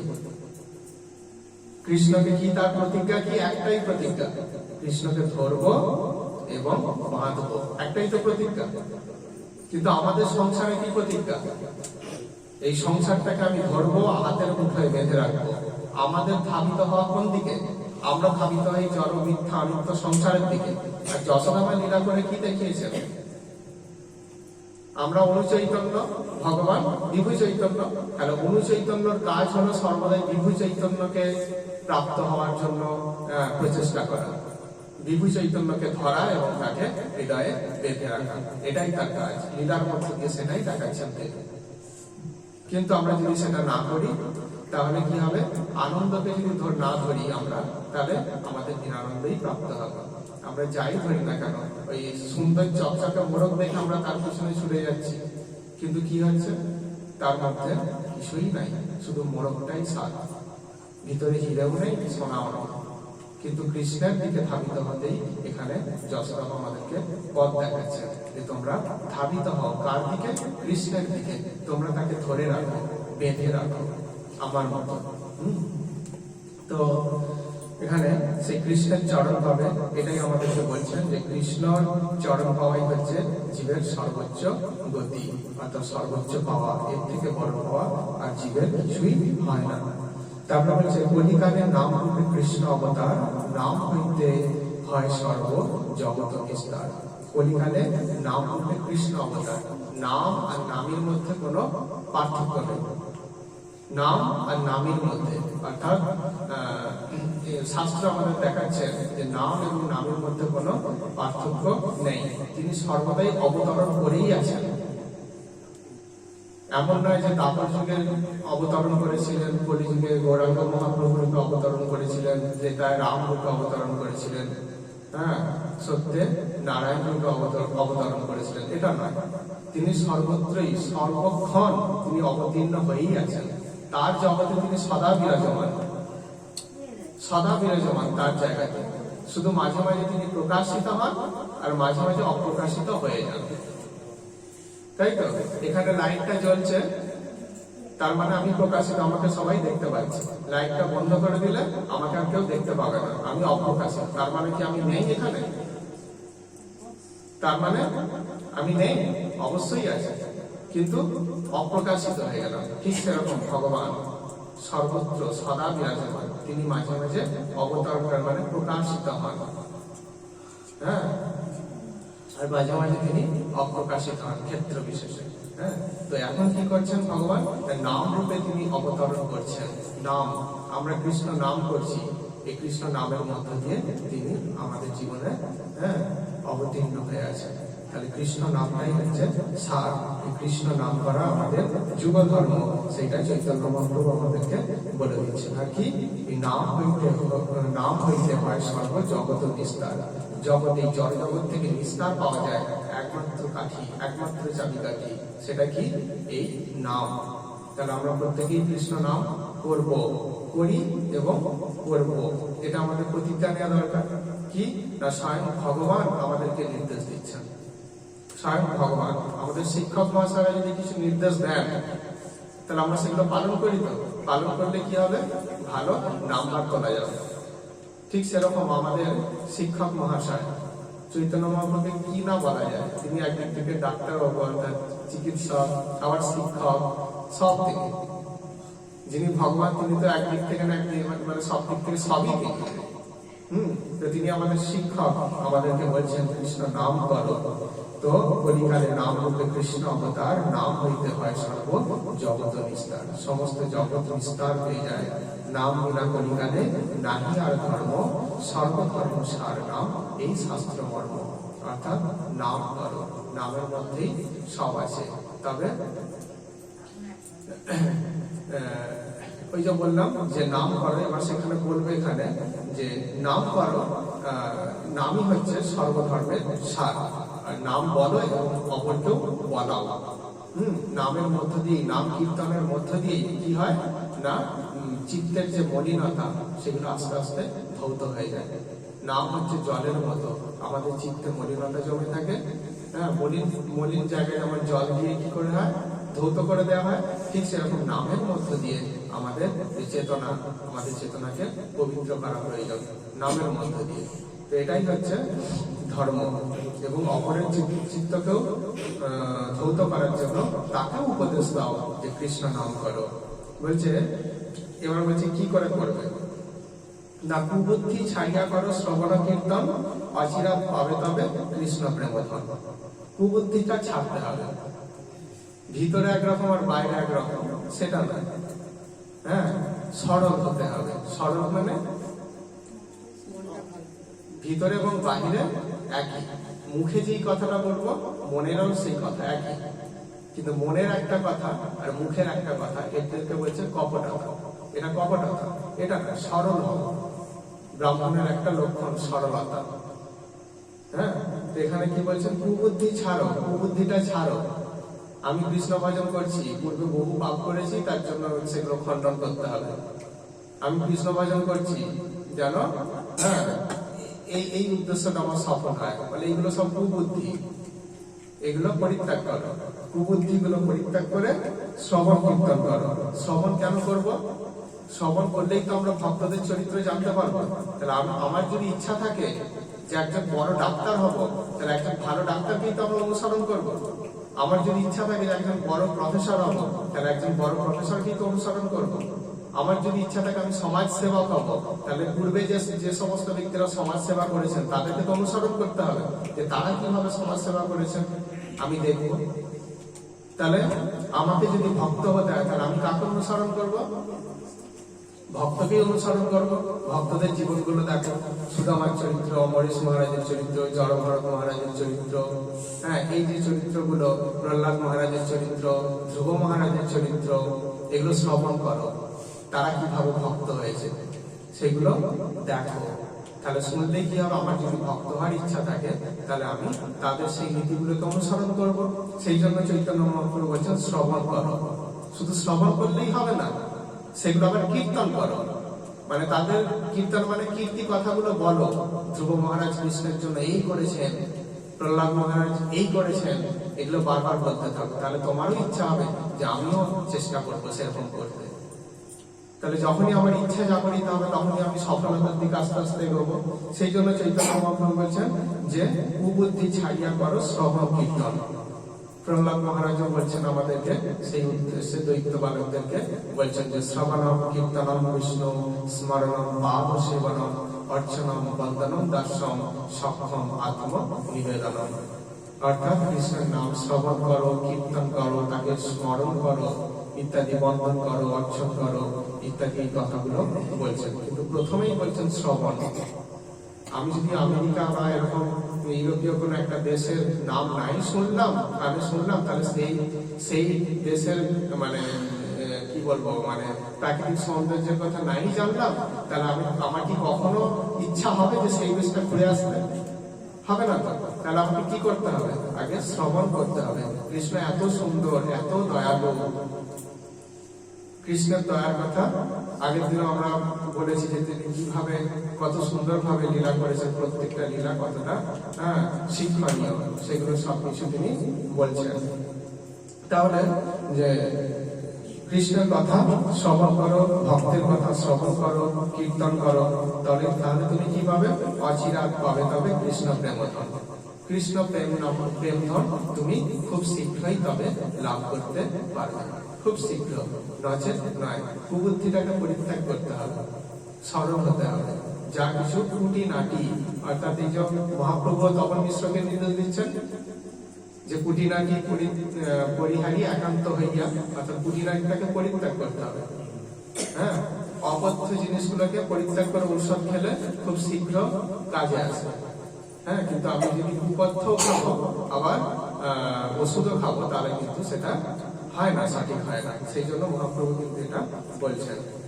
তার ফলে কি হবে? আমাদের কৃষ্ণ প্রেমধন জাগরিত হবে। এবার কৃষ্ণ নাম যে করবে, তো কারা যোগ্য, কে করবে এবং কে করবে না, এখানে সেইটা বলছেন। কি বলছেন? নিজ জাতি নহে কৃষ্ণ ভজনে অযোগ্য, সৎকুল বিপ্র নহে ভজনের যোগ্য। যেই ভজে সেই বড়, অভক্তহীন ছাড়, কৃষ্ণ ভজনে নাহি জাতি কুলাদি বিচার। কৃষ্ণ নাম এমন সুলভ করেছেন জগতে। হ্যাঁ, কেন না তিনি সকলের জন্য। কৃষ্ণের আরেক নাম জগন্নাথ, সমগ্র জগতের নাথ। তিনি ব্রাহ্মণনাথ নন, তিনি বৈষ্ণবনাথ নন, তিনি বৈশ্যনাথ ক্ষত্রিয়নাথ নন, তিনি জগন্নাথ। আর জগতে সবাই বসবাস করে, নিজ জাতি, উচ্চ জাতি, ব্রাহ্মণ, বৈষ্ণব সবাই। তাহলে তিনি যদি জগতের নাথ হন, তাহলে তার নামটা জগতের সকলের জন্য। সেই জন্য এখানে বলে দিচ্ছেন। আমরা একসময় শুনেছি যে কোন এক শূদ্র ওম উচ্চারণ করেছিল বলে, ভগবানের সপ্ত ব্রহ্ম যেটা ওম উচ্চারণ করেছিল বলে তাকে নাকি খুব শাস্তি দেওয়া হয়েছিল। হ্যাঁ, কিন্তু চৈতন্য মহাপ্রভু কি বলছেন? ওই শূদ্র সে কি জগতের বাইরে? সে তো জগতের বাইরে নয়। তাহলে সে ভগবান যদি জগন্নাথ হন, তাহলে এই শূদ্রেরও তো নাথ। আমি হতে পারি একটু মানে কুৎসিত বা খারাপ হতে পারি, কিন্তু বাবাকে বাবা বলার অধিকার তো আমারও আছে। আমি খারাপ হয়তো বাবার আদর্শ সব মানতে পারি না, আমি খারাপ কুৎসিত, মানি না, বাবাকে সম্মান দিই না, কিন্তু দরকারে বা প্রয়োজনে বাবা বলে ডাকার তো অধিকার আছে, তাই তো? ঠিক সেরকম সেই জন্য চৈতন্য মহাপ্রভু বলছে যে আমরা সবসময় জাতির গৌরব করি, আমি এই বংশে জন্মগ্রহণ করেছি, বলে এটা নয়, এটা অহংকারটা অহংকার, ফাঁপা ঢোল ভেতরে কিছু নেই। হ্যাঁ, তো এটা কি না, নিজ জাতি নহে কৃষ্ণ ভজনের অযোগ্য, যারা নিজ কুলে জন্মগ্রহণ করেছে তারা অযোগ্য নয়। আর সৎকুল বিপ্র নহে ভজনের যোগ্য, সৎকুল বিপ্র তার যদি অভিমান থাকে যে আমি বিপ্র অর্থাৎ ব্রাহ্মণ বংশে আমার জন্ম, তাহলে সেও অযোগ্য কৃষ্ণ ভজনের, তারও যোগ্যতা নেই। যোগ্যতা অর্জন করতে হলে কি করতে হবে? ভগবান শ্রী চৈতন্য মহাপ্রভু 3 নম্বর শিক্ষাষ্টকের 3 নম্বরে, তাই তো কি বলছেন ওটা? হ্যাঁ, তৃণাদপি শুনিছেন তরুরপি সহিষ্ণু অমানিন মানদেন কীর্তনীয় সদাহরি। কীর্তনের অধিকারী কারা? যারা অমানিন মানদেন, এই জগতে যাদের কোনো মান নেই, কেউ মান দেয় না, সবাই বলে নি ছোট লোক ইত্যাদি ভাষা ব্যবহার করে যাদের উদ্দেশ্যে, সেই ব্যক্তি কি করেন? তারও মঙ্গল কামনা করেন, তাকেও কৃষ্ণ বলায় আলিঙ্গন করে, তাকেও মান প্রদান করেন, তিনিই হচ্ছেন প্রকৃত যোগ্য। প্রকৃত যোগ্য তিনি পারেন। যোগ্য মানে ওদের অযোগ্য সেটা বলছে না, মানে যোগ্য মানে এখানে বলছে তিনি পারেন কৃষ্ণ ভজন করতে, কৃষ্ণ তাকেই সব থেকে বেশি কৃপা করেন। তো এই জন্য এখানে বলছেন যে সৎকুল বিপ্র তার কি থাকে? বংশের অহংকার থাকে, বংশ কৌলিন্যের অহংকার থাকে, তাহলে সেই ব্যক্তিও কিন্তু কৃষ্ণ ভজনে যোগ্য হতে পারেন না যদি তিনি এটা করে থাকেন। সেই জন্য এটা বলছেন। আর কি, যেই ভজে সেই বড়, অভক্তহীন ছাড়। যে ভজবে কৃষ্ণ সেই বড়, যার মেধা আছে, খুব সুন্দরভাবে পড়াশোনা করে ডাক্তার হতে পারবে, সরকার তাকেই সার্টিফিকেট দেবে। সরকার কি দেখে কোন বংশে জন্ম, এর বাবা এর ঠাকুরদাদা কটা মার্ডার করেছে সেগুলো কি বিচার করে? বা এর বংশের কেউ কিছু খারাপ কাজ করেছে কিনা, বা দেখতে কতটা সুন্দর বা ইত্যাদি, এই যে যাবতীয় আমরা যেগুলো বিচার করি সেগুলো কি সার্টিফিকেট দেওয়ার সময় বিচার করে? যার মেধা আছে, যে যোগ্য, তাকেই সার্টিফিকেট দিয়ে দেয়, তাই তো? তো এখানেও ঠিক সেই রকমই, যে ভজন করে, যে ভজে সেই বড়, অভক্ত হীন ছাড়, মানে অর্থাৎ যারা ভজন করে না তারাই হীন, তারাই ছাড়। যে ভজে সেই বড়। কৃষ্ণ ভজনে নাহি জাতিকুলাদি বিচার, জাতকুলের কোনো বিচার নেই এখানে। কৃষ্ণ ভজনের জাতকুলেরও বিচার নেই, আর সময়েরও বিচার নেই, যে এই সময় কৃষ্ণের নাম করতে হবে, এটা এই সময় করা নিষিদ্ধ, এরকম কোনো নির্দেশও নেই। চক্রায়ুধস্য নামানি সদা সর্বত্র কীর্তনে। চক্রায়ুধ মানে ভগবান শ্রীকৃষ্ণের আরেক নাম। এই নাম কি? সদা মানে সব সময়, সর্বত্র মানে সমস্ত জায়গাতেই কীর্তন করা যায়। হ্যাঁ, আর সকলেই করতে পারে। আমাদের যখন ভাগবত অনুষ্ঠান হয় কোথাও, তখন আমরা যে মানে ভক্তদের বসতে দেয়া হয়, সেখানে কাস্ট ভাগ করা থাকে। ভাগ করা থাকে কি, যেখানে এই জাতের মানুষ, এখানে এই জাতের মানুষ, কি সেখানে কি একবার গিয়ে দেখবে, হ্যাঁ, বৈষ্ণব মানে কি যারা ভক্তি লাইনে আসেন তারা একসঙ্গে গায়ে গা ঠেকে কি সুন্দর নৃত্য করছে। তারা কোনো জাত করে দিয়ে ওর গায়ে ঠেকে গেল বা এরকম কোনো বিচার নেই, সবাই ভক্ত। হ্যাঁ, এই জ্ঞানটা আমাদের অবশ্যই রাখতে হবে। আমি মহারাজকে প্রশ্ন করেছিলাম যে মহারাজ, আমি প্রায় একটা কথা শুনি যে ভক্ত আর অভক্ত, এই কথাটা, তো এই অভক্ত কথাটা কেন ব্যবহার করা হয়? তো মহারাজ বলেন যে দেখো, অভক্ত বলে কেউ নেই, আমরা ভক্তিমান পুরুষের অংশ। ভক্তিটা মানে কৃষ্ণের অংশ, কৃষ্ণের মধ্যে তো ভক্তিও আছে, তিনি তো সমস্ত কিছুর উৎস, তার মধ্যে মানে তিনি ভক্তিরও উৎস। তাহলে আমরা যদি তার অংশ হই, তাহলে আমাদের প্রত্যেকের মধ্যেই কিন্তু সেই ভক্তিপানা আছে। এবার সেটা কি, ভক্তি বীজ আমাদের মধ্যে আছে। এবার সেটা সাধু সঙ্গ রূপ জল সিঞ্চন না হওয়ার ফলে সেটা অঙ্কুরিত হতে পারে না, কিন্তু তাদেরকে অভক্ত, এইটা কিন্তু জ্ঞান করা উচিত নয়। আমরা একটা ভাগবত অনুষ্ঠান হলে বা মঠ মন্দিরের কিছু অনুষ্ঠান হলে আমরা ভিক্ষায় বেরোই, দুটো ব্যাগ নিয়ে বেরোই, এটা ভক্তদের টাকা, এটা অভক্তদের টাকা। সেখানে তো ভক্ত অভক্ত সব মিস করে ফেলি, টাকাগুলো টাকার বেলায় মিস করতে আছে, টাকাগুলো মিস করতে আছে। অথচ মানুষগুলোকে অভক্ত বলে জ্ঞান করে দূরে সরিয়ে রাখতে হয়। এই শিক্ষাতে চৈতন্য মহাপ্রভু আমাদের দেন। মানে প্রসাদ ওর হাতে ছোঁয়া, উচকিয়ে ফেলেছে, খাবো না খাবো না। প্রসাদ কখনো হয় মানে অপবিত্র হয় বলে আমার তো জানা নেই। ওই ছুঁয়ে ফেলেছে, আমি খাবো না, ঠিক আছে? কেন না? অপবিত্র হয়ে গেছে। দেখো তাহলে ভগবানের প্রসাদ মানে তার মানে কি বলে, সেটাও অপবিত্র হয়ে যায় তাদের দৃষ্টিতে। হ্যাঁ, প্রসাদ হওয়ার আগে না ছোঁয়াই ভালো। একটা পর্ষদোষ অবশ্যই আছে, পর্ষদোষ অবশ্যই আছে, কিন্তু প্রসাদ হয়ে যাওয়ার পর তার সেটা প্রসাদ, তার একটাই পরিচয় প্রসাদ।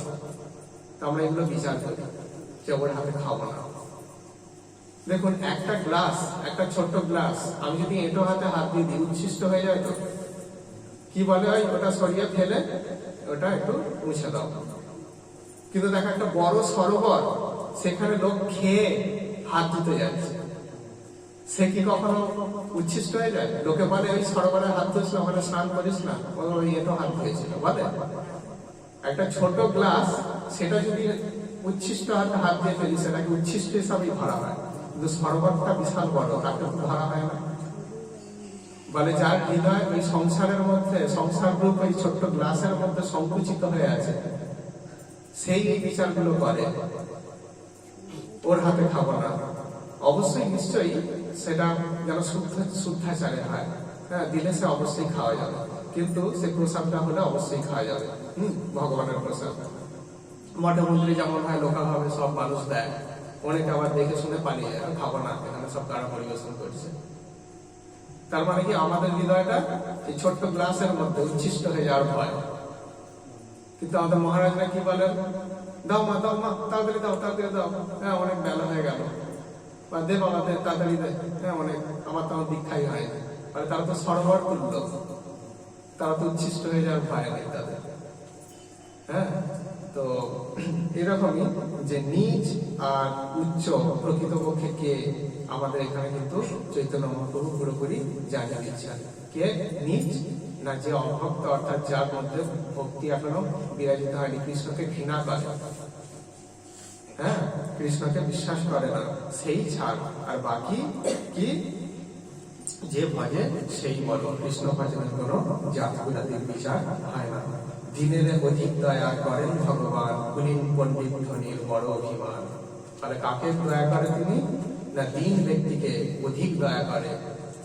যে দরিদ্র, দরিদ্র বলতে অর্থের দিক থেকে দরিদ্র না, সর্বস্ব তোমার চরণে সপিয়া বলেছি তোমারও ঘরে, ওটা দাঁড়ে দাঁড়ে আচ্ছা দাঁড়ে দাঁড়ে। সর্বস্ব তোমার চরণে সপিয়া বলেছি তোমার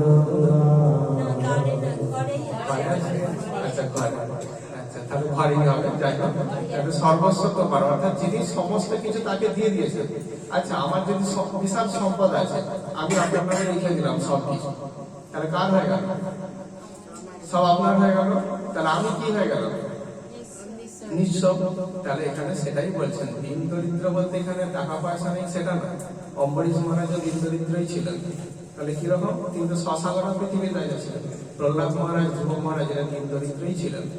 তাহলে কিরকম? এরা তো তাদের সমস্ত সম্পদ গোবিন্দ চরণে সমর্পণ করে দিয়েছেন।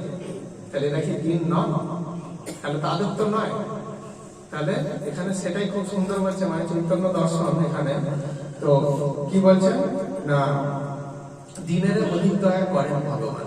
যে দিন ব্যক্তি, যিনি দিন ব্যক্তি, দিন হতে পেরেছেন। ভক্তিবিনোদ ঠাকুর গাইছেন কি, তুমি তো ঠাকুর তোমার কুকুর বলিয়া জানো মোড়ে। তুমি ঠাকুর, আমি কুকুর। আমাদেরকে কেউ কুকুর বললে আমরা কাঁচা তুলে ঝগড়া করতে যাই, হ্যাঁ আমি কুকুর। কিন্তু ভক্তিবিনোদ ঠাকুর স্বেচ্ছায় বলছেন আমি কুকুর, তুমি ঠাকুর। অর্থাৎ কুকুরের মতো যদি হতে পারি তো বড় সৌভাগ্যবান। কুকুরকে একটা বিস্কুট দিলে সে কোনোদিন সেও সেইটা দিন শোধ করতে চায়, করার জন্য হ্যাঁ মানে কি বলবো, মানে আগ্রহে থাকে। হ্যাঁ, আর কুকুরের থেকে বড় প্রভাব কি আছে? সেই জন্য ভক্তিবিনোদ ঠাকুর বলছেন। তাহলে এই যে দীনতা, হ্যাঁ দিনের দিন হরিদাস ঠাকুরের দীনতা দেখে মহাপ্রভু বলছেন, হে হরিদাস, তুমি দীনতা সংবরণ করো, আমি সহ্য করতে পারছি না তোমার দীনতায়, তোমার দীনতায় আমি সহ্য প্রকাশ করতে পারছি না, তুমি দীনতা সংবরণ করো। এই দীনতাই তো ভক্তের ভূষণ, দীনতা ভক্তের মহান একটা ভূষণ। এই ভূষণের দ্বারাই ভগবান আকৃষ্ট হয়। তাই ভগবান চৈতন্য মহাপ্রভু নিজের হাতে সেই দীন ব্যক্তি মানে হরিদাস ঠাকুরকে কি করেছিলেন, নিজের হাতে সমাধি দিয়েছিলেন, নিজে দীক্ষা বেরিয়ে তার কি বলবো মহোৎসব করেছিলেন, বৈষ্ণব সেবা দিয়েছিলেন। আর কোনো ভক্তকে করতে দেখা যায় না ভক্তের উদ্দেশ্যে। তাহলে দীনতাই হচ্ছে ভগবানকে আকৃষ্ট করার একটা বড় মাধ্যম। দীনতা মানে অহংকারহীনতা, অহংকারহীনতা। আমি ওদের থেকে বড়, ওরা করে 16 মালা জপ, আমি করি 64 মালা জপ, তাহলে ওদের থেকে আমি কত মালা বড়? 48 মালা বড়। হ্যাঁ, 48 গুণ বড়। তুমি সবার ছোট, তুমি সবার ছোট।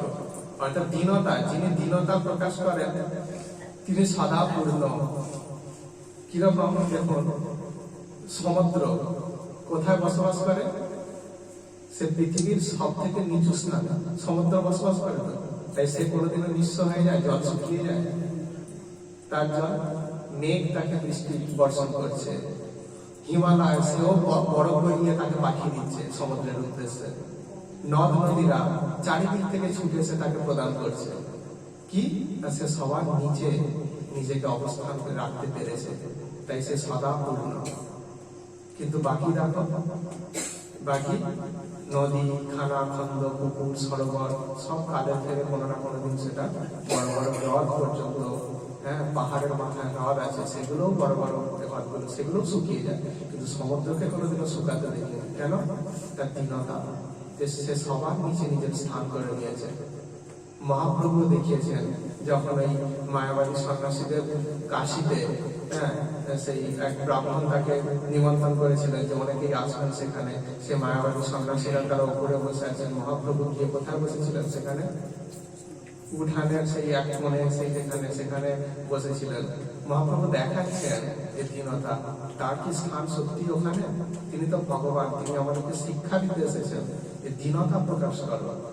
দীনতাকেই আর দীন ব্যক্তিকেই আমি ভালোবাসি, দীন ব্যক্তি। তাই দীনতাই তোমার ভূষণ হোক।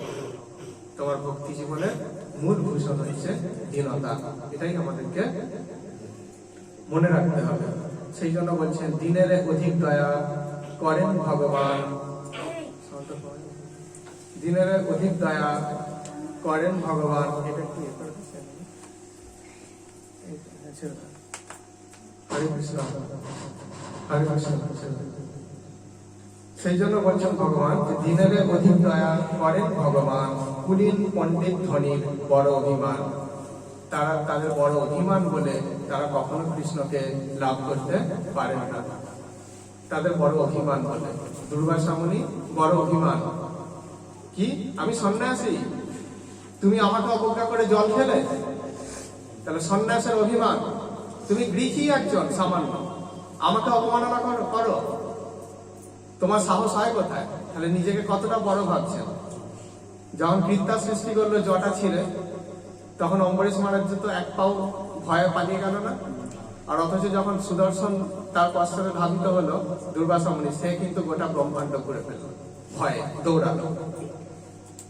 তাহলে যে গৃহী, তার জীবনের প্রতিও আসক্তি নেই। রাঘবী মারবী জয় ইচ্ছা তুহারা। তাহলে ইনি বড় সন্ন্যাসী নাকি দুর্বাসা মুনি, যিনি জীবনের ভয়, জীবনের মায়াও এখনো ত্যাগ করতে শিখলেন না, তিনি বড় সন্ন্যাসী? তাহলে সন্ন্যাসী কোথায় থাকেন? সন্ন্যাসীর স্থান কোথায়? আমাদের আচার্যরা বলছেন, গৃহে থাকো, বনে থাকো, সদা হরি বনে রাখো। গৃহে থাকো কিংবা বনেই থাকো, সদা হরি বনে রাখো। কি? গৃহত্যাগ সন্ন্যাস নয়, আসক্তিহীনতাই সন্ন্যাস। গীতা ৫ম অধ্যায় বলছেন কর্ম সন্ন্যাস। কি বলছেন? কি বলছেন? কর্ম সন্ন্যাস যোগে যে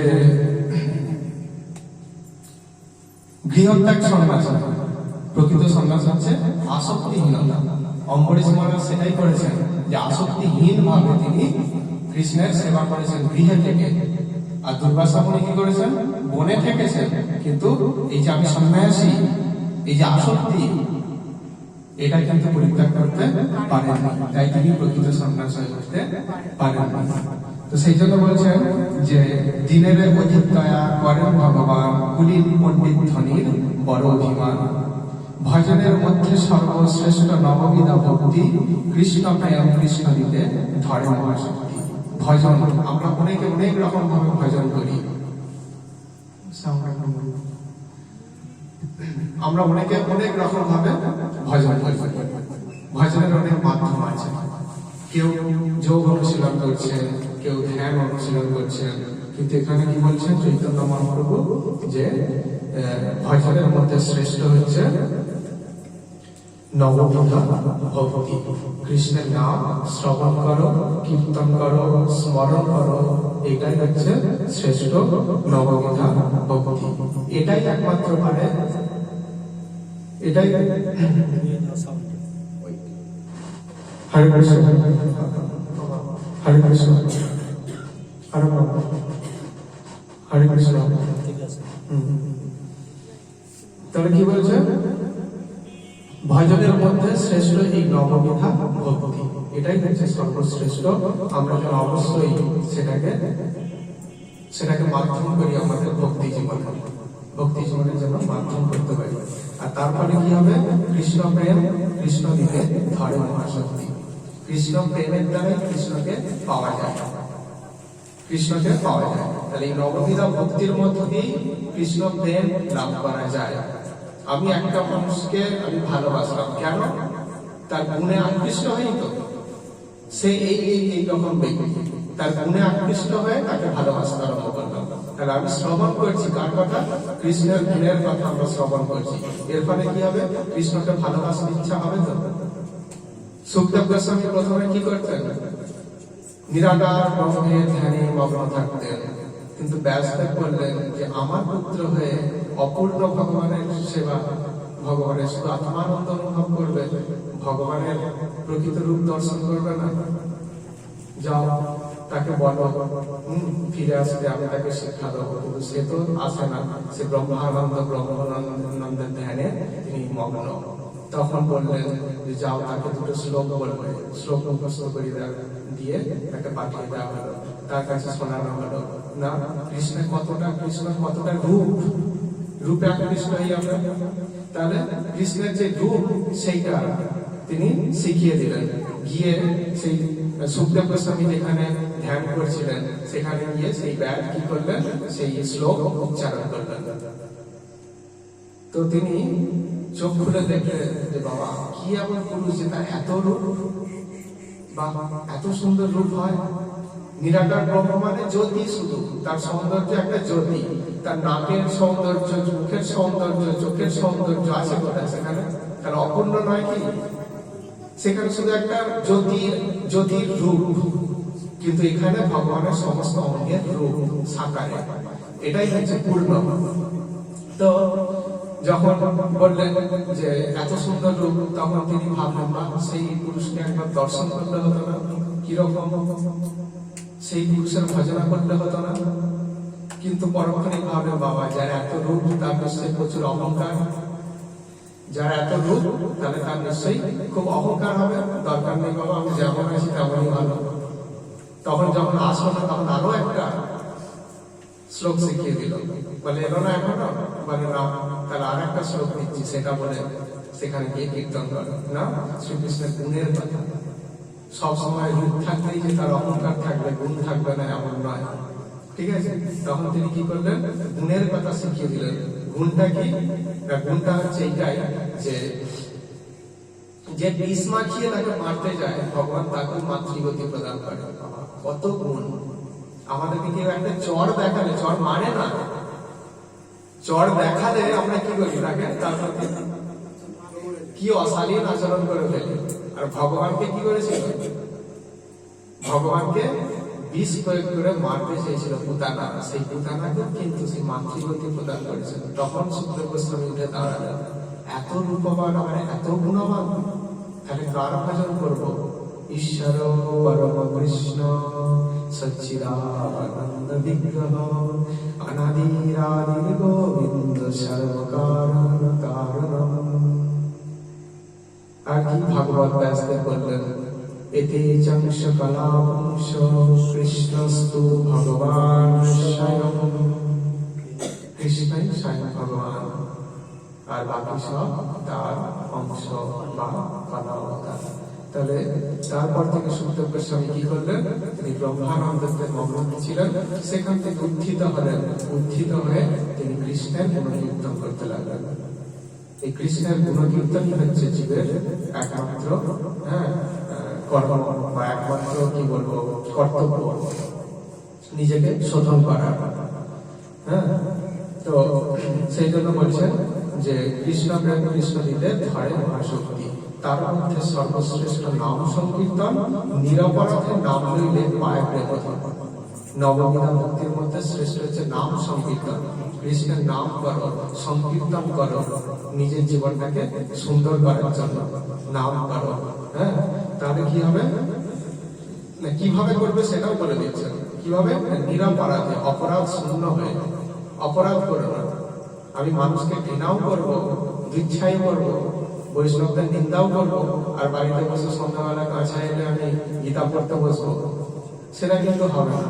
বৈষ্ণবরা ভগবানের সব থেকে বড় প্রিয়, তাদের নিন্দা করে, তাদের অবজ্ঞা করে, তাদের মতাদর্শকে লঙ্ঘন করে আমি সন্ধ্যাবেলা গীতা পড়বো না। গীতায় বলেছে যে কৃষ্ণ এই উপদেশ একটা শ্লোকও পড়ে, সে এত অযুত বছর চাঁদে বাস করবে, এত বছর সূর্যে বাস করবে, সেই লোভে বলে ভগবান তার দিকে ঘুরেও তাকাবে না। ভগবান তার দিকে বা সেই দিকে ঘুরেও তাকাবে না। নিরপরাধে, নিরপরাধে নাম করো, অপরাধ শূন্য হয়ে। তাহলে অপরাধ শূন্য হয়ে নাম করার কথা কিন্তু বলেছে। অপরাধ শূন্য হয়ে নাম না করলে কিন্তু কখনোই সেই কৃষ্ণ প্রেম ধন লাভ করা যায় না। সেই জন্য ভক্তিবিনোদ ঠাকুর বলছেন যে বহু জন্ম কৃষ্ণ ভজি প্রেম নাহি হয়, অপরাধ পুঞ্জদায় আছয় নিশ্চয়, অপরাধ শূন্য হইয়া লয় কৃষ্ণ নাম, তবে জীব কৃষ্ণ প্রেম লভে অবিরাম।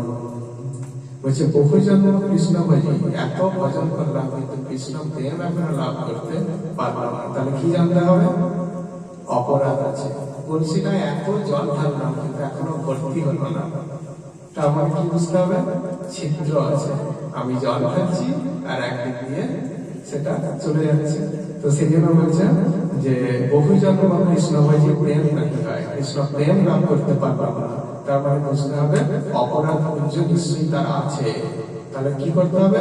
অপরাধ শূন্য হইয়া লয় কৃষ্ণ নাম, তবে জীব কৃষ্ণ প্রেম লভে অবিরাম। অপরাধ শূন্য হইয়া কৃষ্ণ নাম করো, এটাই আমাদের শিক্ষা দিচ্ছেন। আর কি? বহু জন্ম করে যদি শ্রবণ কীর্তন, তবু না পায় কৃষ্ণ পদে প্রেমধন।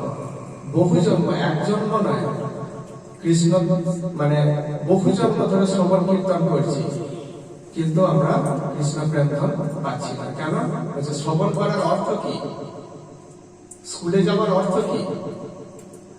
শিক্ষাটা লাভ করবো বলে। কিন্তু স্কুলে গিয়ে যদি আমি শেষ বেঞ্চে বসে মোবাইলে গেম খেলতে থাকি তাহলে কি দাম হলো? আমি তো মাধ্যমিক পাস করে যাবো, অথচ বাবার নামটা লিখতে আমার কি হবে? সন্দেহ হবে। এই কারণটাই তো ঠিক তো মনে হবে। তাহলে কি করতে হবে? এখানে বলছে যে আমাদেরও ঠিক সেরকম যে আমরা শ্রবণ করবো, তার মানে কি? যেটা কৃষ্ণ উপদেশ দিচ্ছে সেটা পালন করার জন্য। পালন যদি না করতে পারি সেটা, তাহলে শ্রবণের ততটা ফল পাওয়া যাবে না। সেই জন্য বলছেন যে বহু জন্ম যদি শ্রবণ কীর্তন করো তবুও কিন্তু কৃষ্ণ পদে প্রেম ধন লাভ করতে পারবে না। আগে আচরণশীল হতে হবে। আচরণ করো, কিছুটা যতটা পারো ধীরে ধীরে আস্তে আস্তে তুমি ধাপে ধাপে চেষ্টা করো। একবারে জিরো জায়গায় বসে থেকো না, একবারে জিরো জায়গাতে বসে থেকো না। তো মাস্টারমশাই 10টা অঙ্ক দিয়েছে, তার মধ্যে একটাও তুমি চেষ্টা করো। এই যে চেষ্টা করছো সেটাতেই তোমার লাভ। সেটাতেই লাভ হবে, কিন্তু কখনোই একবারে ফাঁকি দিও না। তারপরে বলছে কৃষ্ণ নাম করে অপরাধের বিচার, কৃষ্ণ বলিলে অপরাধী না হয় বিকার। কি বলছেন? কৃষ্ণ নাম করে অপরাধের বিচার। কৃষ্ণ নাম করতে গেলে কি করতে হবে? আগে অপরাধ কোনটা, নিরপরাধ কোনটা আগে জানো। এই জিনিসগুলো অপরাধ।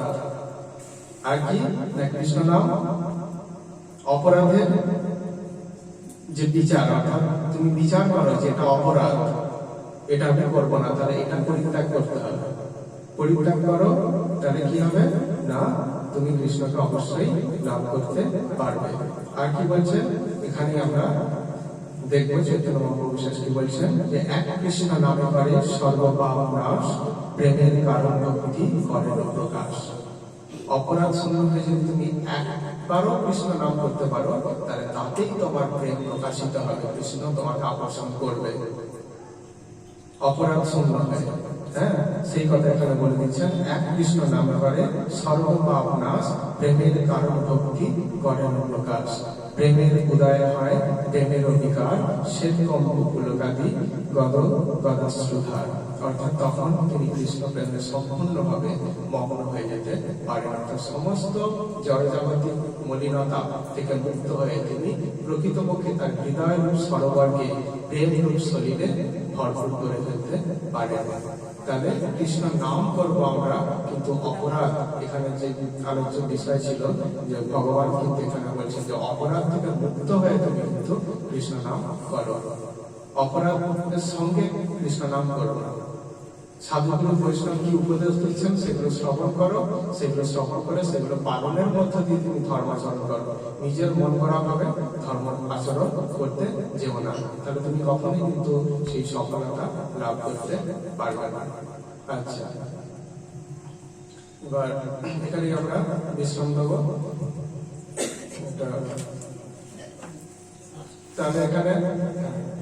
তাহলে আমরা কি জানলাম? মহাপ্রভু আমাদের ধর্ম জীবনের যে প্রথম সোপানটা তিনি দেখিয়ে দিলেন। আমরা কৃষ্ণ নাম করব, প্রীতির সঙ্গে করব, অভিমান শূন্য হয়ে করব, হীন দিন ভাব রাখবো মনের মধ্যে। আর কুটিনাটি, যা কিছু কুটিনাটি মানে যা কিছু খারাপ সেগুলো পরিত্যাগ করবো, নাটি মানে যা কিছু নিষিদ্ধ সেগুলো পরিত্যাগ করবো। হ্যাঁ, তাহলে কিন্তু আমরা কৃষ্ণ প্রেম লাভ করতে পারবো। এটা আমরা যে যতটা পারবো হৃদয়ের মধ্যে বিচার করে নেবো, এই কাজটা কি সত্যি ভালো হচ্ছে না খারাপ হচ্ছে। হৃদয়কে জাগরিত করতে হবে।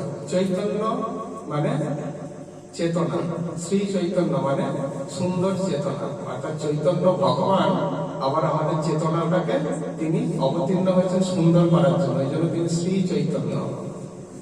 শ্রী অর্থাৎ সৌন্দর্য, সুন্দর হওয়ার পর তিনি আমাদেরকে প্রদর্শন করিয়েছেন, সেই জন্য তিনি হলেন শ্রী চৈতন্য। তাহলে তার আদর্শকে আমরা গ্রহণ করব। এরপর আমরা আস্তে আস্তে এক এক করে ধাপে এগিয়ে যাবো। আজ এখানেই আমরা পাঠে বিশ্রাম দিচ্ছি। হরে কৃষ্ণ।